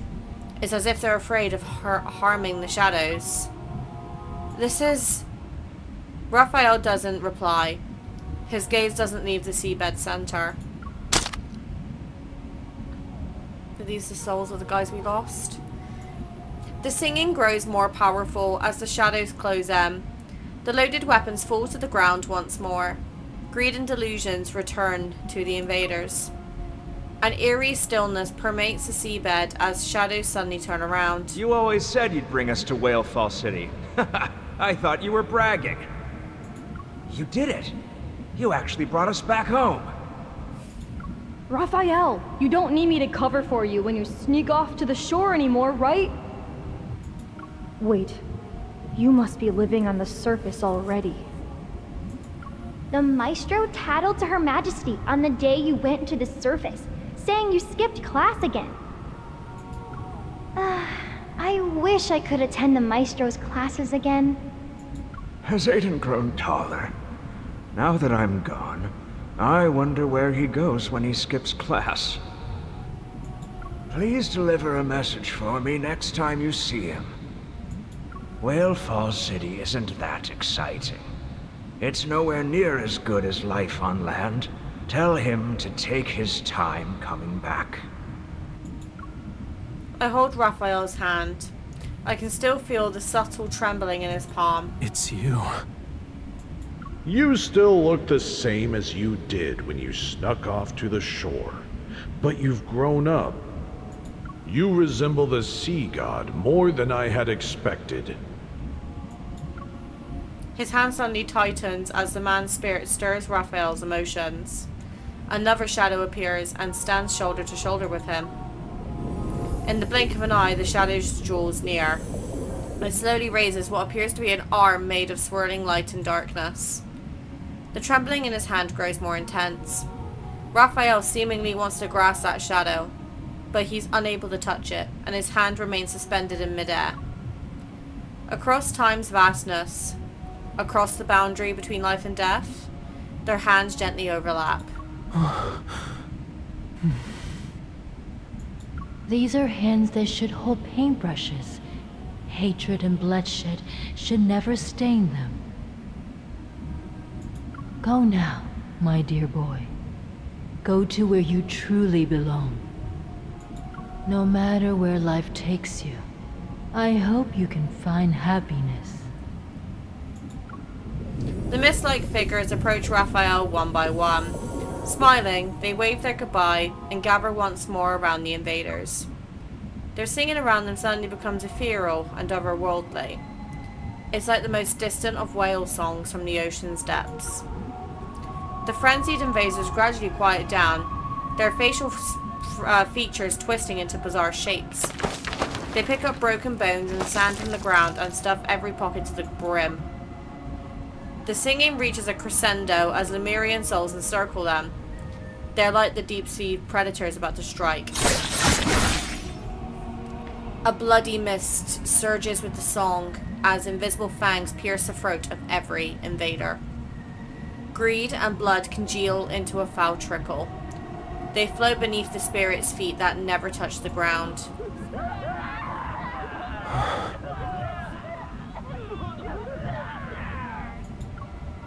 The screams reverberate throughout the court for what feels like an eternity.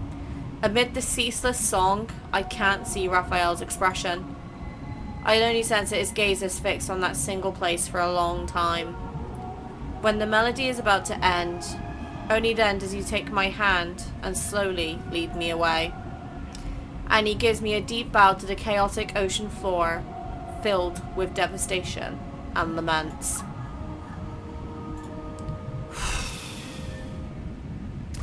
Leaving the court and following Almun's guidance, I silently approach Rafayel.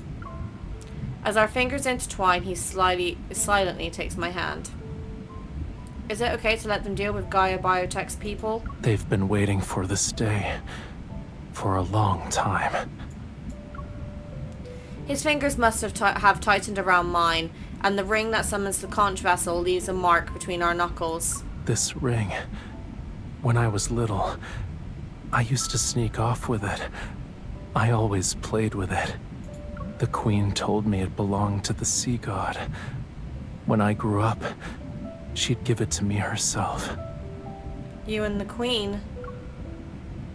She's Talia's older sister, and the one who raised me. My mother. When I heard her say, my dear boy, I clocked. That's why I was quiet, because I was trying to process. My chest feels like it's been stuffed with damp cotton. It tightens and aches, and I can sense a heavy weight. Before I can even speak, he seems to have already guessed what I'm thinking. Rafayel continues, turning his face slightly to reveal a smile tinged with relief.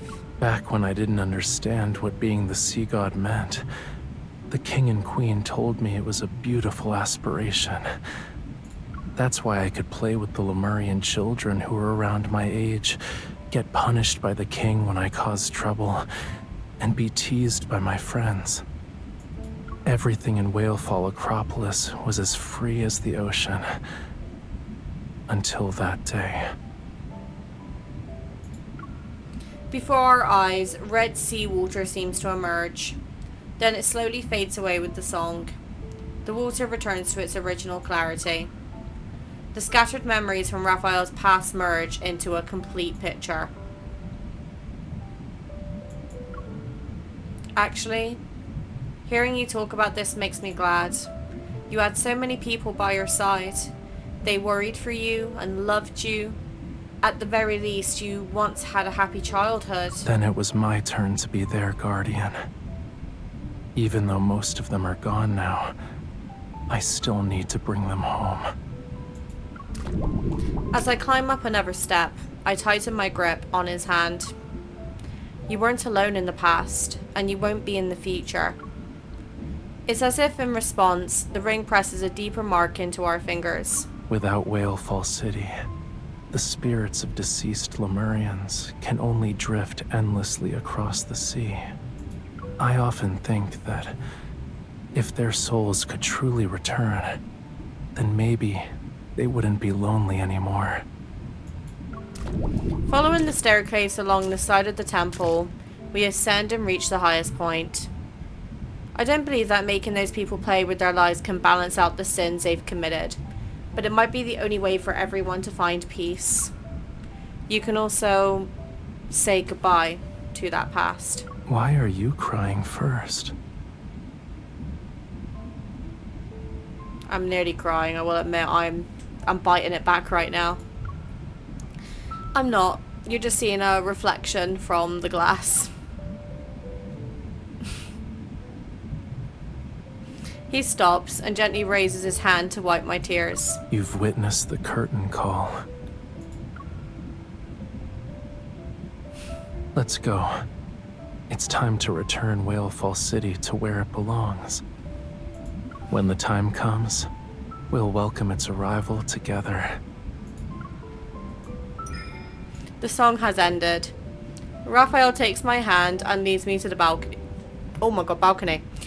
It culminates these years of seeking and waiting to create our song's final fermenta. Or fermata.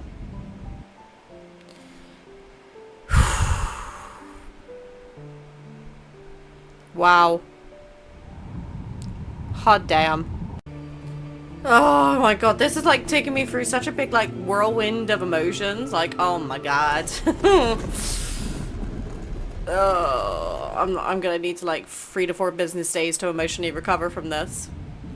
The massive stone doors of the Sea God's temple respond to their ruler's call. They slowly part when Rafayel raises his hand.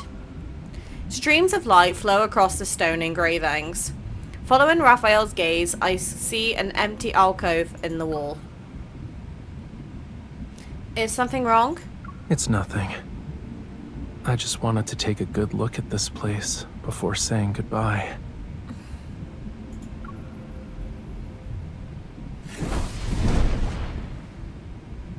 Flames appear at Rafayel's fingertips. Like a flammula, they swim in the air. A fire is briefly ignited inside the alcove. It's similar to a dim, everlasting sun. As Amun said, the Sea God's divine power can return the flame to this temple.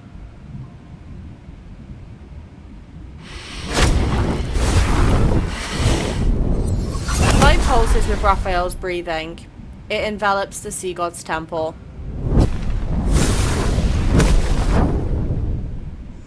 The flame in the alcove surges with a more magnificent energy. The scattered specks of light in Whalefall City dance with renewed vigor.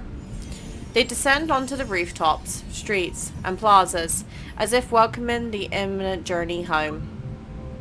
Whalefall City is responding to you. Rafayel? All the Lemurian souls who were lost in the sea have returned. It's time to send Whalefall City on its way and let them find peace. Sensing the source of energy of that power, I don't know where I saw energy, sorry. I take a step and firmly grasp Rafayel's hand. Meeting his slightly surprised gaze, I extend our clasped hand toward the alcove. We face a fire. I told you before, I won't let you be alone. I activate my evil by following those fragmented memories. The flames burn more brightly as power surges. As the only follower of the Sea Gods, I offer him the power of my devotion, my sincerest form of worship. He pulls me closer as the stained glass windows cast jewel-like colors onto the dust-covered altar before us. Is this a new promise? Yes, but there won't be a reason to forget this time. My heart trembles at the vibrating stone slabs beneath my feet. I gaze at the changing dome above and channel my evil. A strange energy is transmitted back from the distant waters above. Rafayel and I exchange a glance. We can see the same message in each other's gaze. It's a Protocore power source. It seems their reinforcements arrived sooner than I anticipated. We need to hurry. Let's seal away everything from the past.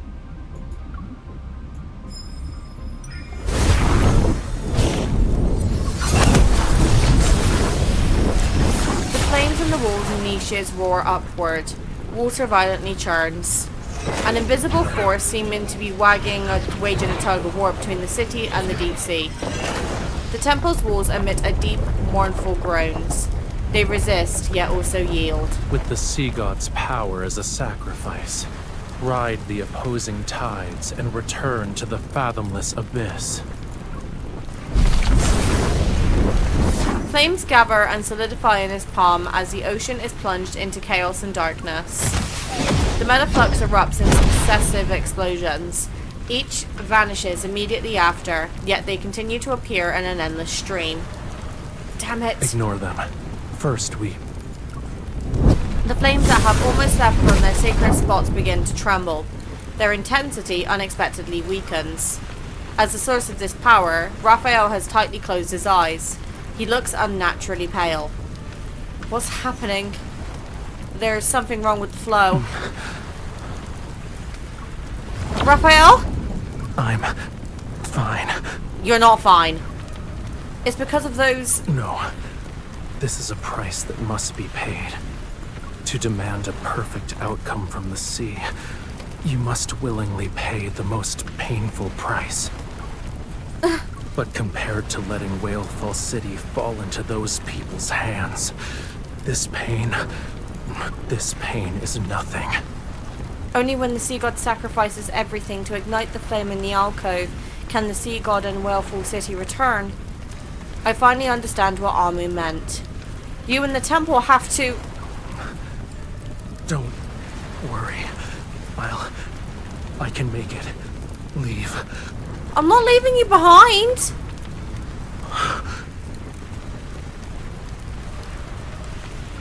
Rafayel! Oh no. There must be another way. There has to be. I adjust my breathing and use my evil to resonate with Rafayel. I attempt to push his power to its limits.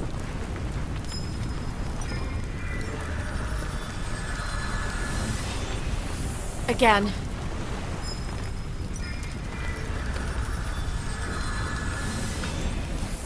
Again. Oh, God. Each release fails to move Whalefall City. But these repeated attempts allow me to sense an invisible tether that's pulling Rafayel into a rift of nothingness. They mistook the sea's tolerance for submission and forgot about its cruelty. But I remember, and I will reclaim this forgotten power. Our futile attempts will drain his energy. Amun's words resound in my head, in my ears like a tsunami. Is it possible that Rafayel, with the complete power from the tome of the sea god... Only those who have a bond with the sea god can awaken the tome. Us. When the thought forms in my mind, the flame in the alcove suddenly surges and trembles. Rafayel seems to sense what I'm about to do. No. Using the tome's power can only... with the temple. I can sense it. With just a single page, part of Rafayel has already become one with the sea god's temple. Indistinguishable, inseparable. Even his heart beats with the flame's rhythm. Try again. As the flames rise to greater heights, colors fade from the scales on Rafayel's neck.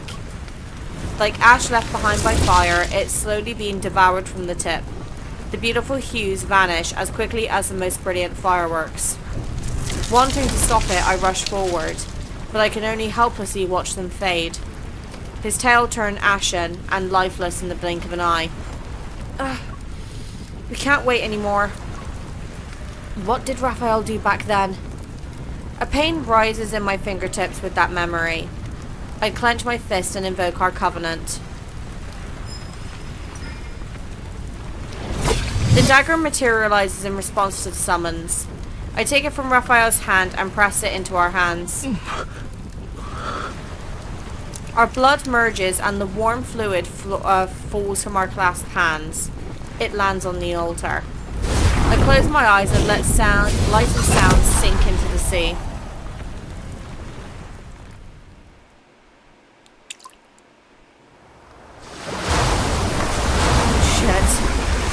In the distant waters belonging to Lincoln City's southeastern region, the sea churns without the wind. Terrifying, giant waves rise. In the center of an almost abandoned private island, red lights flicker in the sapphire-like blue hull. They then quickly vanish into the depths. In some overlooked coastal mudflats, shorelines, and even in the middle of the oceans, seawater bubbles like boiling foam. They surge and subside. Every body of seawater on this planet, every single drop, shares one mission. The waves must rise. Gentle waves, furious waves, waves powerful enough to shatter everything. They surge from the sea's surface and ocean's depths. They rush in the same direction. Flames emerge from the blood. Beginning as small, warm embers, they spread out with great speed. The flame is engulfed in a fiery vortex.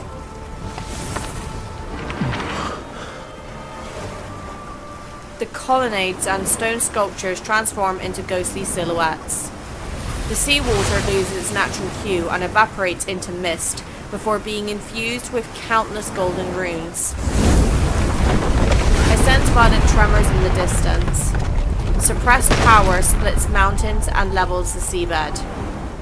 They traverse thousands upon thousands of miles, tearing through countless space-time rifts.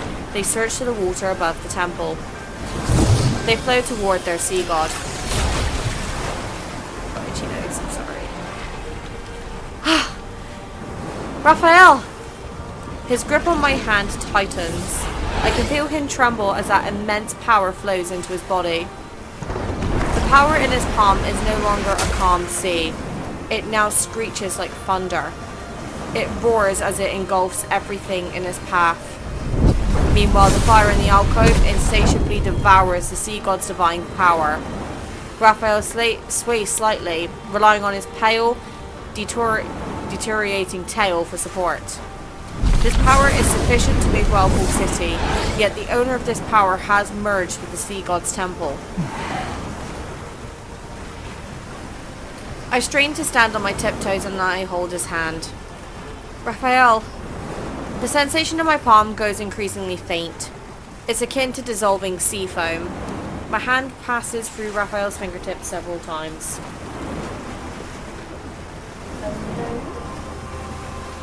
Oh, it's my cat. I didn't even realize you were in here, buddy. Hi. Worst possible time for him to bloody make an appearance. There he is. Look in the corner. There he is. Little shit. Oh, that scared me. Yet this last remaining connection only makes Rafayel hold on to me more tightly. Don't let go. You can't keep pushing yourself. If this continues, you'll be completely drained. Did you forget? The sea god can't die. But even gods can fall. You can.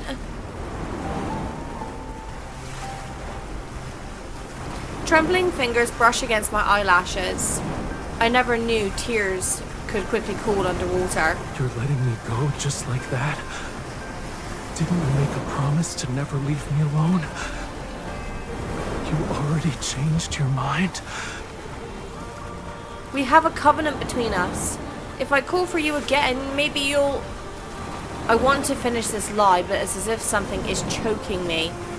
All I can do is look into Rafayel's eyes. If you want me to leave, then come with me. The flame in Rafayel's palm dims as the sea god is about to return to his temple. Just kidding. How could a sea god ever make a wish to his follower?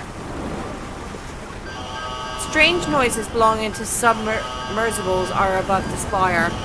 As they move in, I can almost hear misfortune's bell toll. I suppress a trembling in my arm and press my hand against his chest. Under my palm is his heart. It responds to me without any barriers. I can command him to do anything. I feel as though a blade is slicing my throat when I force myself to speak. I also want to believe that talking more slowly could give us a little more time. Rafayel, you and Wellfall City must leave.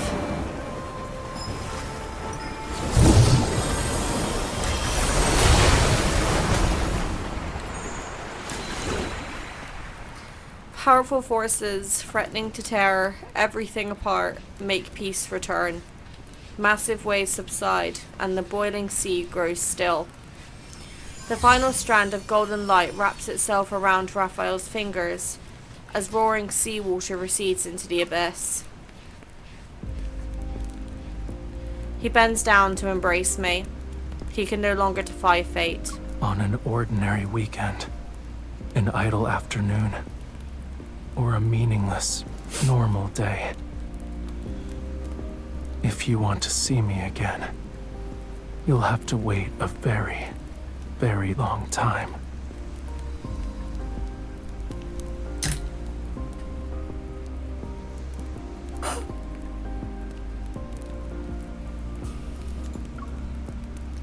I'll wait as long as it takes. With great effort, I hug him and look over his shoulder one last time at the dancing firelight in the wall's niche. Raphael, you don't have a whale ash lamp. Take our covenant with you on your journey. What matters is that you stay safe.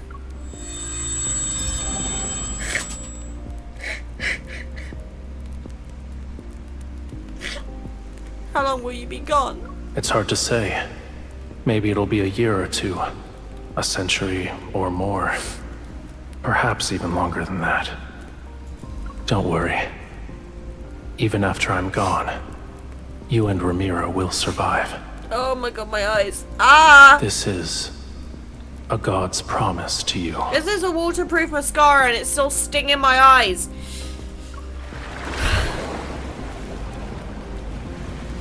First Zane leaves us, now fucking Raph's gone. Oh! If they take Solace away from me, it's game over. The gloomy ocean floor has lost its only source of light. A barren seabed filled with swirling sand and sediment remains.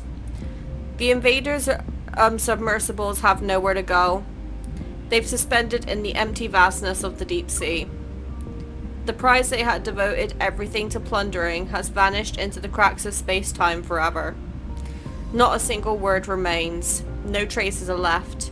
It's as if the entire city was a magnificent illusion created by the sea god himself. The sea god's wish. It hasn't changed, and it will never change. I open my mouth, but my words and thoughts transform into silvery white foam and drift away with the ocean's currents towards an invisible horizon.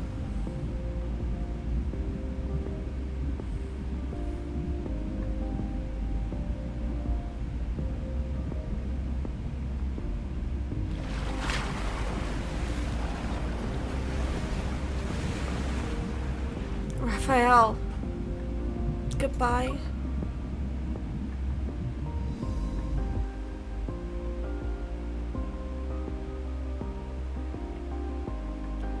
You're taking my second main away from me? Really?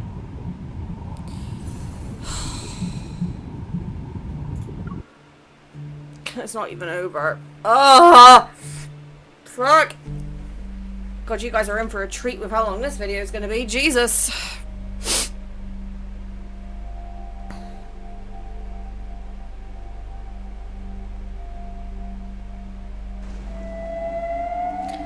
Melodious flute music and whale songs urge me to regain consciousness as I struggle to wake up from a darkness that's as deep as the ocean.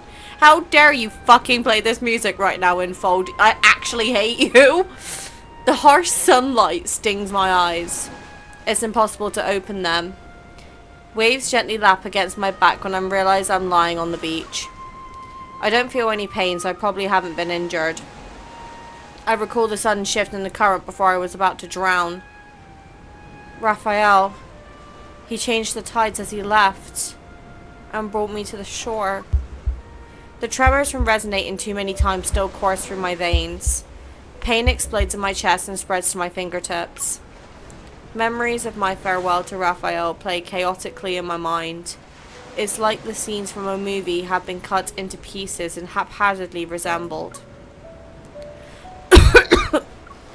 I cough up a mouthful of seawater and struggle to push myself up.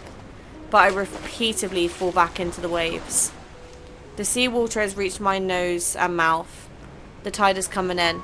If I stay here any longer, I might drown.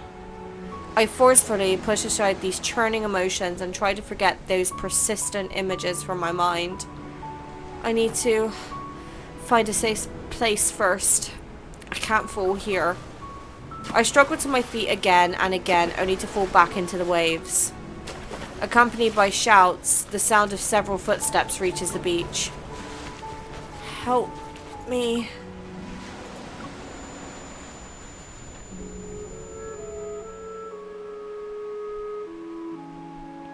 When I wake up again, I'm told that the old butler rescued me. While my body has no serious injuries, I'm still weak and need to quietly recover. The Gaia biotech researchers withdraw from Wave Chaser Island. Their massive vessels leave the harbour as if they were never there. With the departure of Whalefall City, the Lemurians on Wave Chaser Island fall into a prolonged state of melancholy. During my recovery, many Lemurians visit me and cautiously inquire about Rafayel's whereabouts. I desperately try to remember, but whenever I approach the door locking away my memories, a sharp pain stabs my mind. It grows more intense no matter what I do. Eventually, my brain does its best to defend me. It wraps chains around the door and seals it to ensure I can never push it open again. I have no choice but to give up. Wearing a blank expression, I gently deflect their questions by explaining that I need to rest. She doesn't even remember. The magnetic field anomaly on Wave Chaser Island is gone, and I focus on resting to the point of being almost obsessed. I make a full recovery in record time to secure my discharge papers. On the day of my discharge, a nurse enters my hospital room for a morning checkup.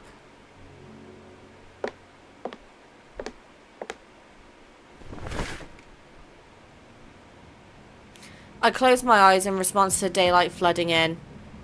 I don't like this music. The figure of a nurse appears and approaches me with a forehead thermometer. I'm being discharged at noon today. Do you still need to take my temperature? This is the last checkup. Please cooperate with us. Why does she look familiar? Although her tone and whatever that word means are convincing, I still sense that she's not the nurse who's been taking care of me. This voice, I've heard it somewhere before. Then I realize why it sounds familiar. I've seen her before. She quickly appears in my memories. Yeah, please remind me. It's a shame we're seeing each other again when you're in such a pitiful state. Who I am doesn't matter. The real question is, who are you? You! Oh, it's you. Seeing my calm reaction and no signs of any potential counterattack, the nurse stops 2 steps away from my bedside. Aren't you afraid I might do something? She takes off the nurse's cap and lets her wild, curly hair cascade. Her hair is brilliant. I need to know her hair routine. She seems nonchalant, but her gaze remains vigilant. If you wanted to kill me, you would have done it while I was unconscious. Why did you choose the day I'd be discharged from the hospital? The mysterious woman is momentarily stunned, her shoulders drooping as her eyes reveal a sense of defeat. You're spoiling the fun. My meticulously crafted script isn't entertaining anymore. Well, that sounds like a fucking personal problem, bitch. Now, why the fuck are you here? I hold out my hand and beckon her to come closer. I need to read the script first before I decide whether or not I want to accept a role. The mysterious woman's slight smile appears as she approaches my hospital bed. Her fingers brush against my wrist. My hunter's watch activates and projects a faintly glowing hologram. She taps the screen and brings up a map. Coordinates are embedded into the map and pulsate on the screen. The mysterious woman turns off the hunter's watch. What was that? A treasure that can only be unlocked with a key. You're strong enough to withstand these unknowns. Everything you want to know is there. Excuse me? Your actual nurse will be here soon. Remember to tell her your temperature. She picks up the forehead thermometer, presses it against my forehead, and pushes the button. 36.5 degrees. Good luck with your discharge. She adjusts her nurse's cap, walks to the door, and slides it open.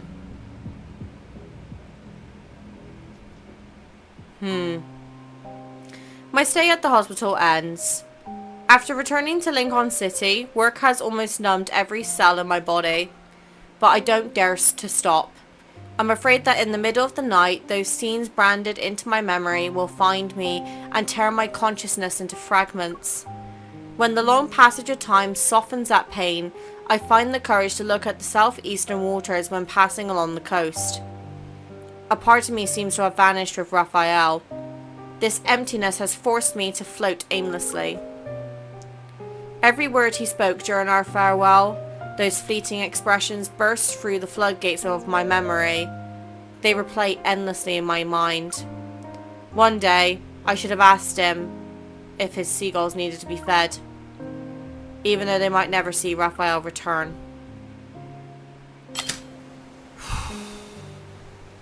After nearly a month of living in a daze, I finally opened the door to Mo Art Studio. Rafayel's unfinished paintings need to be moved to a storage room where temperatures and humidity are precisely controlled. Thomas can't do it by himself. I volunteered to help him organize, and we worked together to move them around. The number of Rafayel's unfinished paintings is staggering. We've spent 3 hours organizing before finally storing the canvases. I didn't realize he had so many sketches. Artists driven by inspiration are like that. They'll make a few brushstrokes when it strikes, and continue when they're in the mood. Thomas hardly glances at his watch. It's getting late. I need to head home, but please contact me if you hear anything from Rafayel. Will do. You need to go home to your wife and your kid. I can't bring myself to look at him. Yesterday, I lied to Thomas and said Rafayel wanted to isolate himself on an island for a creative retreat. He won't be in Lincoln for a while. One lie needs another to keep it whole, yet the countdown to this ordeal's end is nowhere to be found. I'll call him every day until he can't take it anymore. Then he'll probably come back. He has several exhibitions coming up. I hope he can make it back in time. Yeah. Same. I'll head out now. You should go home. Alright. Oh, I feel so bad for him. After Thomas leaves, I can't bring myself to go. I remain seated in the middle of the studio for a long time. I stare at the massive unfinished painting on the wall. The sea breeze gently stirs the gauze curtains. I remember when I first met Rafayel. He was working on this painting. Back then it only had a single layer of colour, but most of it is already done. My memories take on the blushish violet hues of the painting. The soft whispers of brushstrokes against a canvas resound in my ears. Rafayel was perched on a tall ladder and applying each brushstroke with deliberate care. Although his progress was slow, his attention to detail was extraordinary. He worked on each brushstroke with an intense focus. He seemed to forget himself, and he didn't even notice me standing behind him. I wonder what this painting will look like when it's finished. No one can give me an answer. Desolate moonlight shines on me, and my lonely shadow has nowhere to hide. I know I'm only deceiving myself. No matter how long I stay here, Rafayel isn't going to appear. I brought this upon myself.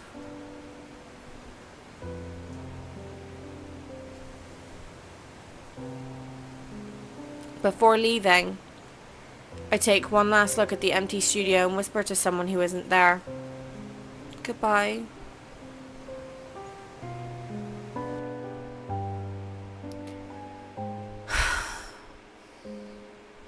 Oh my god.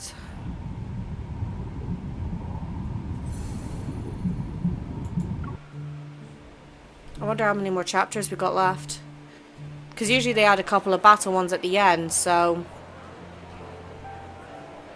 Colourful lanterns light up the market near White Sand Bay. Taking a shortcut, I pass through the busiest street. On the beach next to it, students are playing with sparklers. They glitter against the night sky, and I occasionally hear bursts of clear laughter. Pedestrians pass by me and share steaming hot street food. The spicy, savory aromas fill the entire area. Dazed, I walk through it all. The scenes come in and out of focus. I still want to catch that red fish. Spend all our money. I want some ice cream. Two children move past me and I stop in my tracks. There's a familiar fish scooping stall before my very eyes. My mind slowly begins to function again. I've been here before. The sign still displays those familiar words. In the Sea of Lemuria, to save the final flammula in the world. I look at the small pool where a brightly coloured flammula is slowly swimming along the edge. Unfortunate. This species of fish can only survive for a week on land. Alright, at the beginning of the game. I move closer to the pool, squat down, and watch the flammula swim several laps. Since you're also from that sea.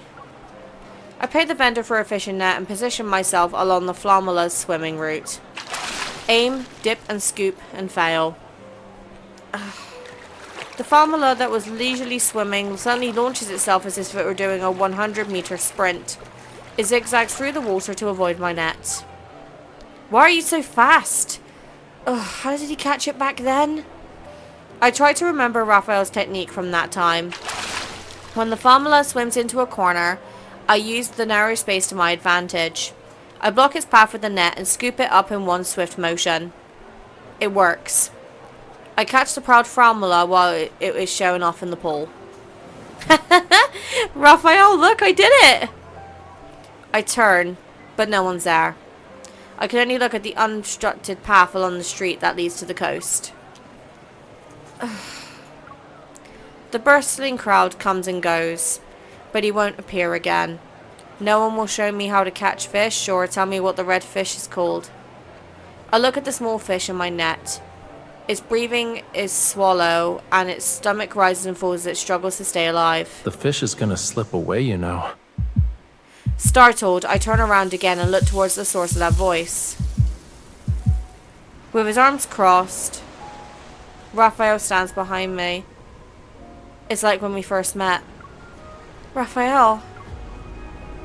Memory and reality combine to form a complete picture. It's as if nothing had happened. Yes, it's as if I didn't force him to leave. It's like he's never been away from me. My grip on the net loosens and the flammula loses its chance to jump and dive toward the pool. I frantically reach for it, but Rafayel is faster. He gently cups the small fish in his hands. That was close. It's pretty silly for trying to return to its cage. The vendor hands over a container.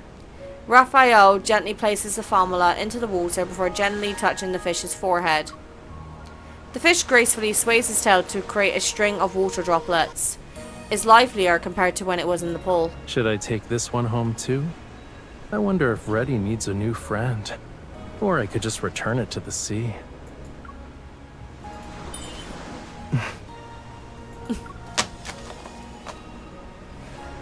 My ice-cold fingertips take longer than usual to register the warmth from his skin.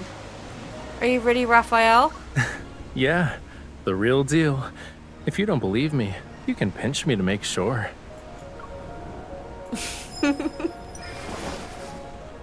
Without any hesitation, I pinch his cheeks with all of my might. Ow! Why would you do that? You invited me to! It really is you. Well, duh. Who else would it be? But I guess it's understandable. After being separated for 5,000 years, it's only natural for you to forget me. What? My brain is overloaded with emotion, so I can't distinguish fact from fiction. I'm willing to believe whatever Rafayel says. Please don't actually believe that. Anyway, I was just trying to lighten the mood. So, did I get a chuckle out of you? That's what you get for sending me away against my will. This payback isn't too harsh, yeah? I'll jump on him and give him a hug! I shake my head, my body unconsciously falling forward. Rafayel moves faster than me. He takes a step to catch me in his arms. I lean against his shoulder and feel tears threatening to fall from my eyes. They slightly sting. It's a little mean, but since you're not old or a 5,000-year-old fish, I'll let it slide. You were worried about that, huh? Rafayel gently pats my back and uses careful restraint to soothe me. He rests his chin on my shoulder and leans towards my ear. Don't you have something else to say to me? I tighten my grip as the joy of having him back in my life overflows in my heart. Welcome back, Rafayel. White sand-bathed sea breeze is gentle. It blows away the dust that has settled on my heart. The fragmented longing I've felt since our separation finally surges forth and washes over the man who's real, tangible, and standing before me. By the way, I fed the seagulls at your beach, but I couldn't find the cookies we used last time. They didn't eat a lot. Oh? They get picky when I'm not around. I'll have to scold them once I'm home. Also, I organized your paintings with Thomas. We couldn't tell which ones were pieces you planned to keep working on, so we stored everything. Yeah. I'll go through them again for the next exhibition. And heartbeats and waves intermingle as he tightens his arms around me. I'm almost enveloped in his embrace. Enough. If we keep talking, I'm actually gonna be emotional. Be emotional, because you just put me through fucking 5 stages of grief. You were the one who told me to leave. But for some reason, it feels like I was the one who abandoned you. Dusk gradually darkens as the tide recedes. Suddenly, a restless sea breeze sweeps across the shore. Well, let me say one last thing. It better be the last thing, cutie. You haven't gone to Wave Chaser Island yet, right? Everyone is worried about you. The old butler is staying there to look after them. All right. I'll put everyone's minds at ease. And resolve some issues while I'm at it.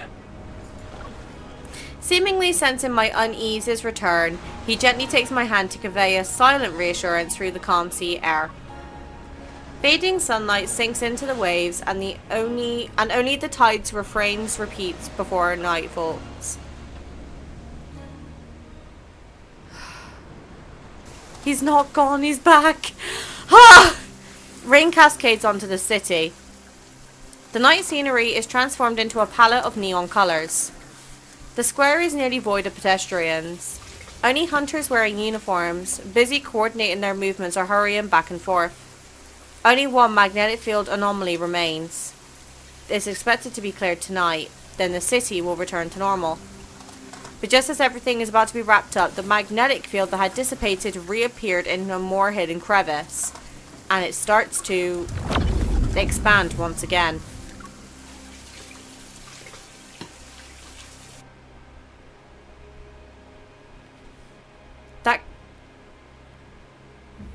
Okay, this is maybe a stretch, but didn't that look like the neon lights from Valko's research facility from his trailer? Huh. The elevator doors open once again. Kalia stares at the man who just arrived a moment too late. Lucius gives her a polite yet distant nod of acknowledgement before stepping into the elevator. Instantly, the space feels claustrophobic.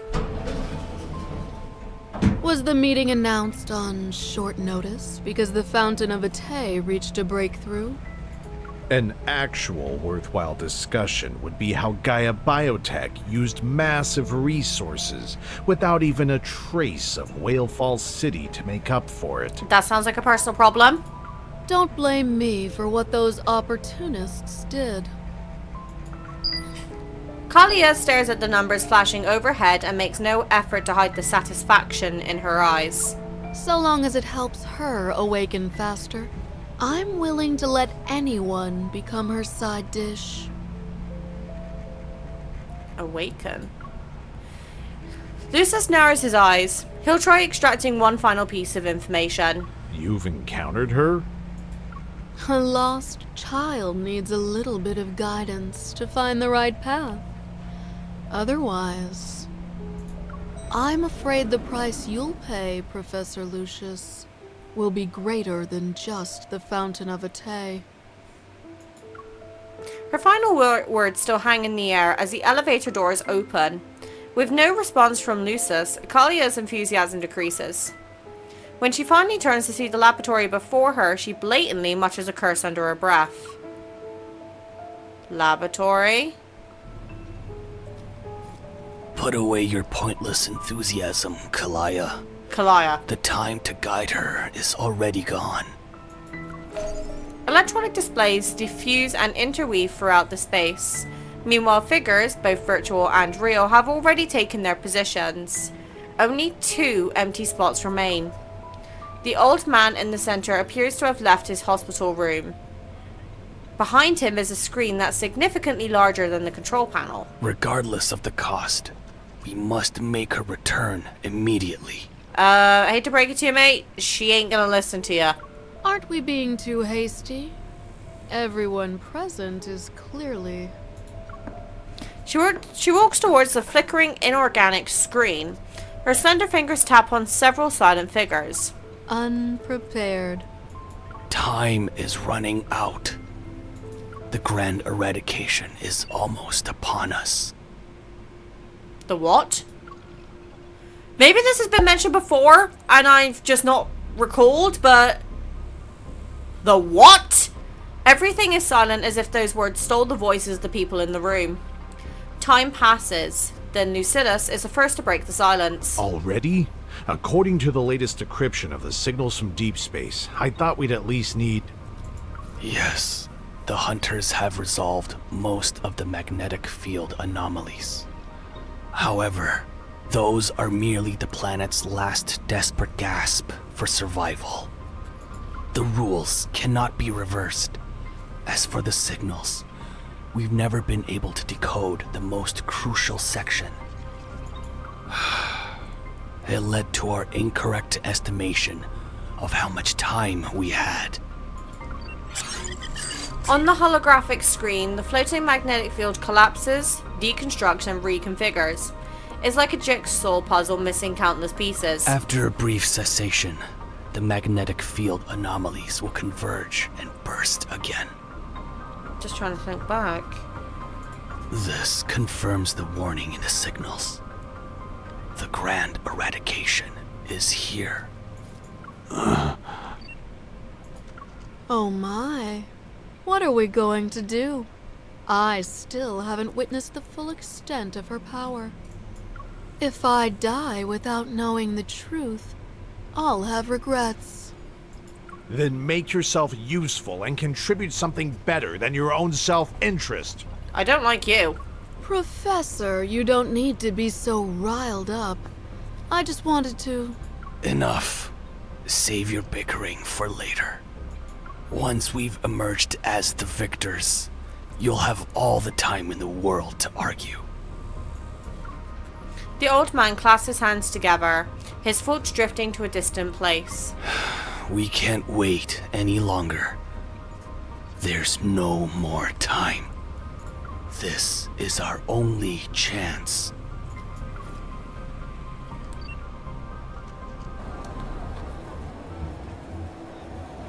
Despite being shrouded in night, the town remains lively.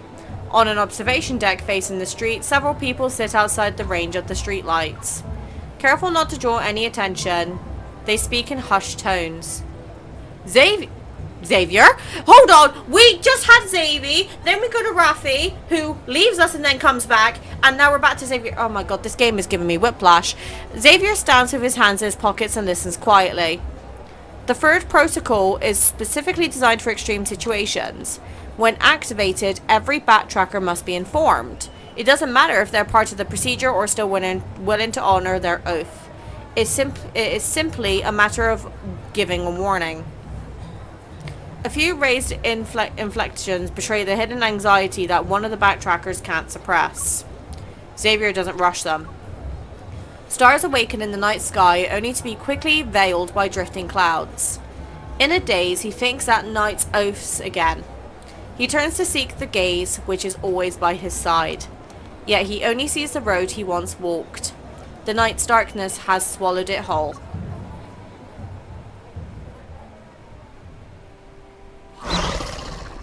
The mindless monster remains frozen. The street lamp's light shines through the hole in its chest where black ice shards have pierced it. Dawnbreaker. Zane adjusts his gloves. When he takes a step, he raises his hand. The light bursting from his palm strikes the twisted figure lunging at him from the darkness. As the last trace of metaflux dissipates, Zane flexes his fingers. This world's errors are increasing exponentially. He can no longer predict when the rules will begin to collapse. The wind rustles the leaves, and he reaches to tighten his scarf, but he finds nothing around his neck. A hazy instance of disorientation seizes his consciousness. It's seemingly urging him toward the brightly lit area in the distance. But an energy disturbance pulls him back to reality. The dark figure lingers for only a second before turning and vanishing into the night. Oh, we're catching up with all the characters, okay. The ocean reflects refracted images of the moon. With no wind tonight, the weather should have been perfect. Yet in the deep sea, thousands of marine creatures hang suspended upside down. They're dead.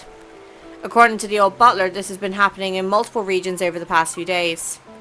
There are no signs of human interference, nor is it a natural disaster. It's more like an indiscriminate extinction from a higher plane of existence. Rafayel closes his eyes to dispel the fatigue from his hasty journey to Wave Chaser Island.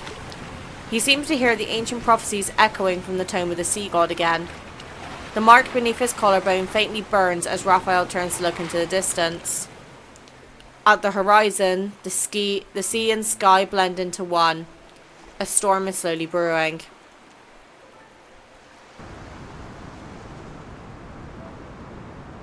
The M109 zone. Dazorian's hunt after effects should have lingered for a period longer in this chaotic darkness, but the vermin on the streets have been unusually on edge since then. A poison called danger has seeped into the air.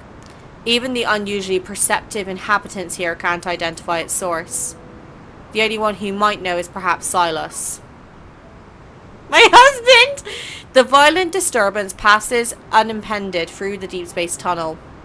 It oscillates and jumps within his right eye. The source, lurking and interfering, is at the other end of that tunnel. Dealing with it will likely be troublesome. Silas contemplates whether this fragile celestial body can still withstand such consequences. Pain seeping and corroding one's bones might not drive one to madness, but it's certainly unpleasant. Caleb. The Far Space Fleet speeds through a field of micrometroids and casts chaotic blurry images of cosmic dust and planetary fragments across the holographic screen. The control console flashes with a dark blue light. A check of the spaceship's condition has been initiated. Passing through the field of micrometroids has caused the vessel to sustain 6 impacts. Surface abstractions detected, but the structure remains undamaged. Caleb looks away and spreads his fingers to rotate the holographic star map. To evade a magnetic field storm, the vessel has entered uncharted route and unexpectedly discovered a new part of the deep space tunnel. HQ has carefully reminded him that no contingency protocols were prepared for this region. Red signal fluctuations dance across the screen as the Colonel cuts off comms with the HQ. He presses activate without any hesitation. The vessel's pulls ends and heads into deep space tunnel's unknown depths.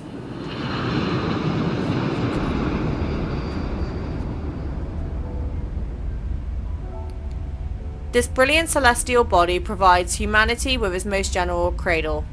However, it has never once promised eternity. Billions of years are carved into its pulsating body to allow the most brilliant civilization in the universe to rise, and now grandeur and destruction are inevitably fleeting. It turns towards the next section without any sentiment.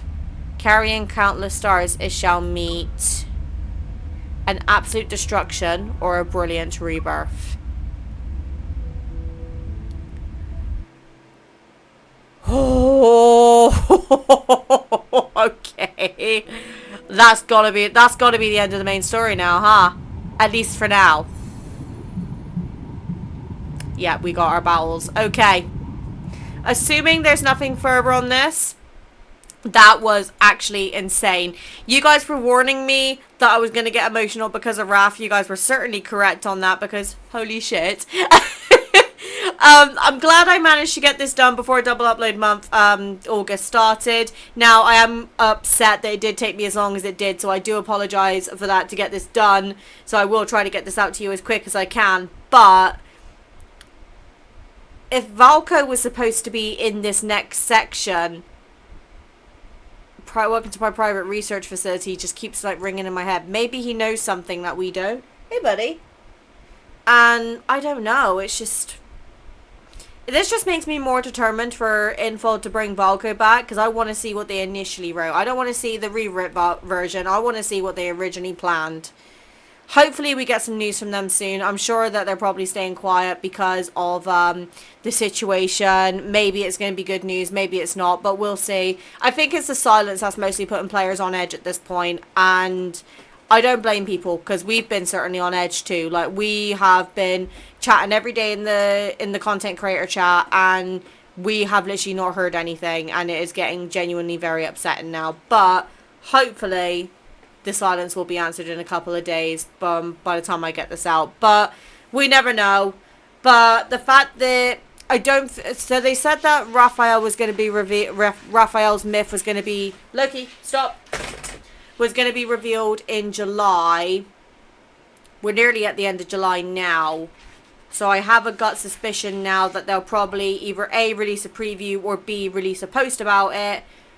But it won't be released until August, which would make sense because usually you don't get the trailers until like maybe 2 days before it drops.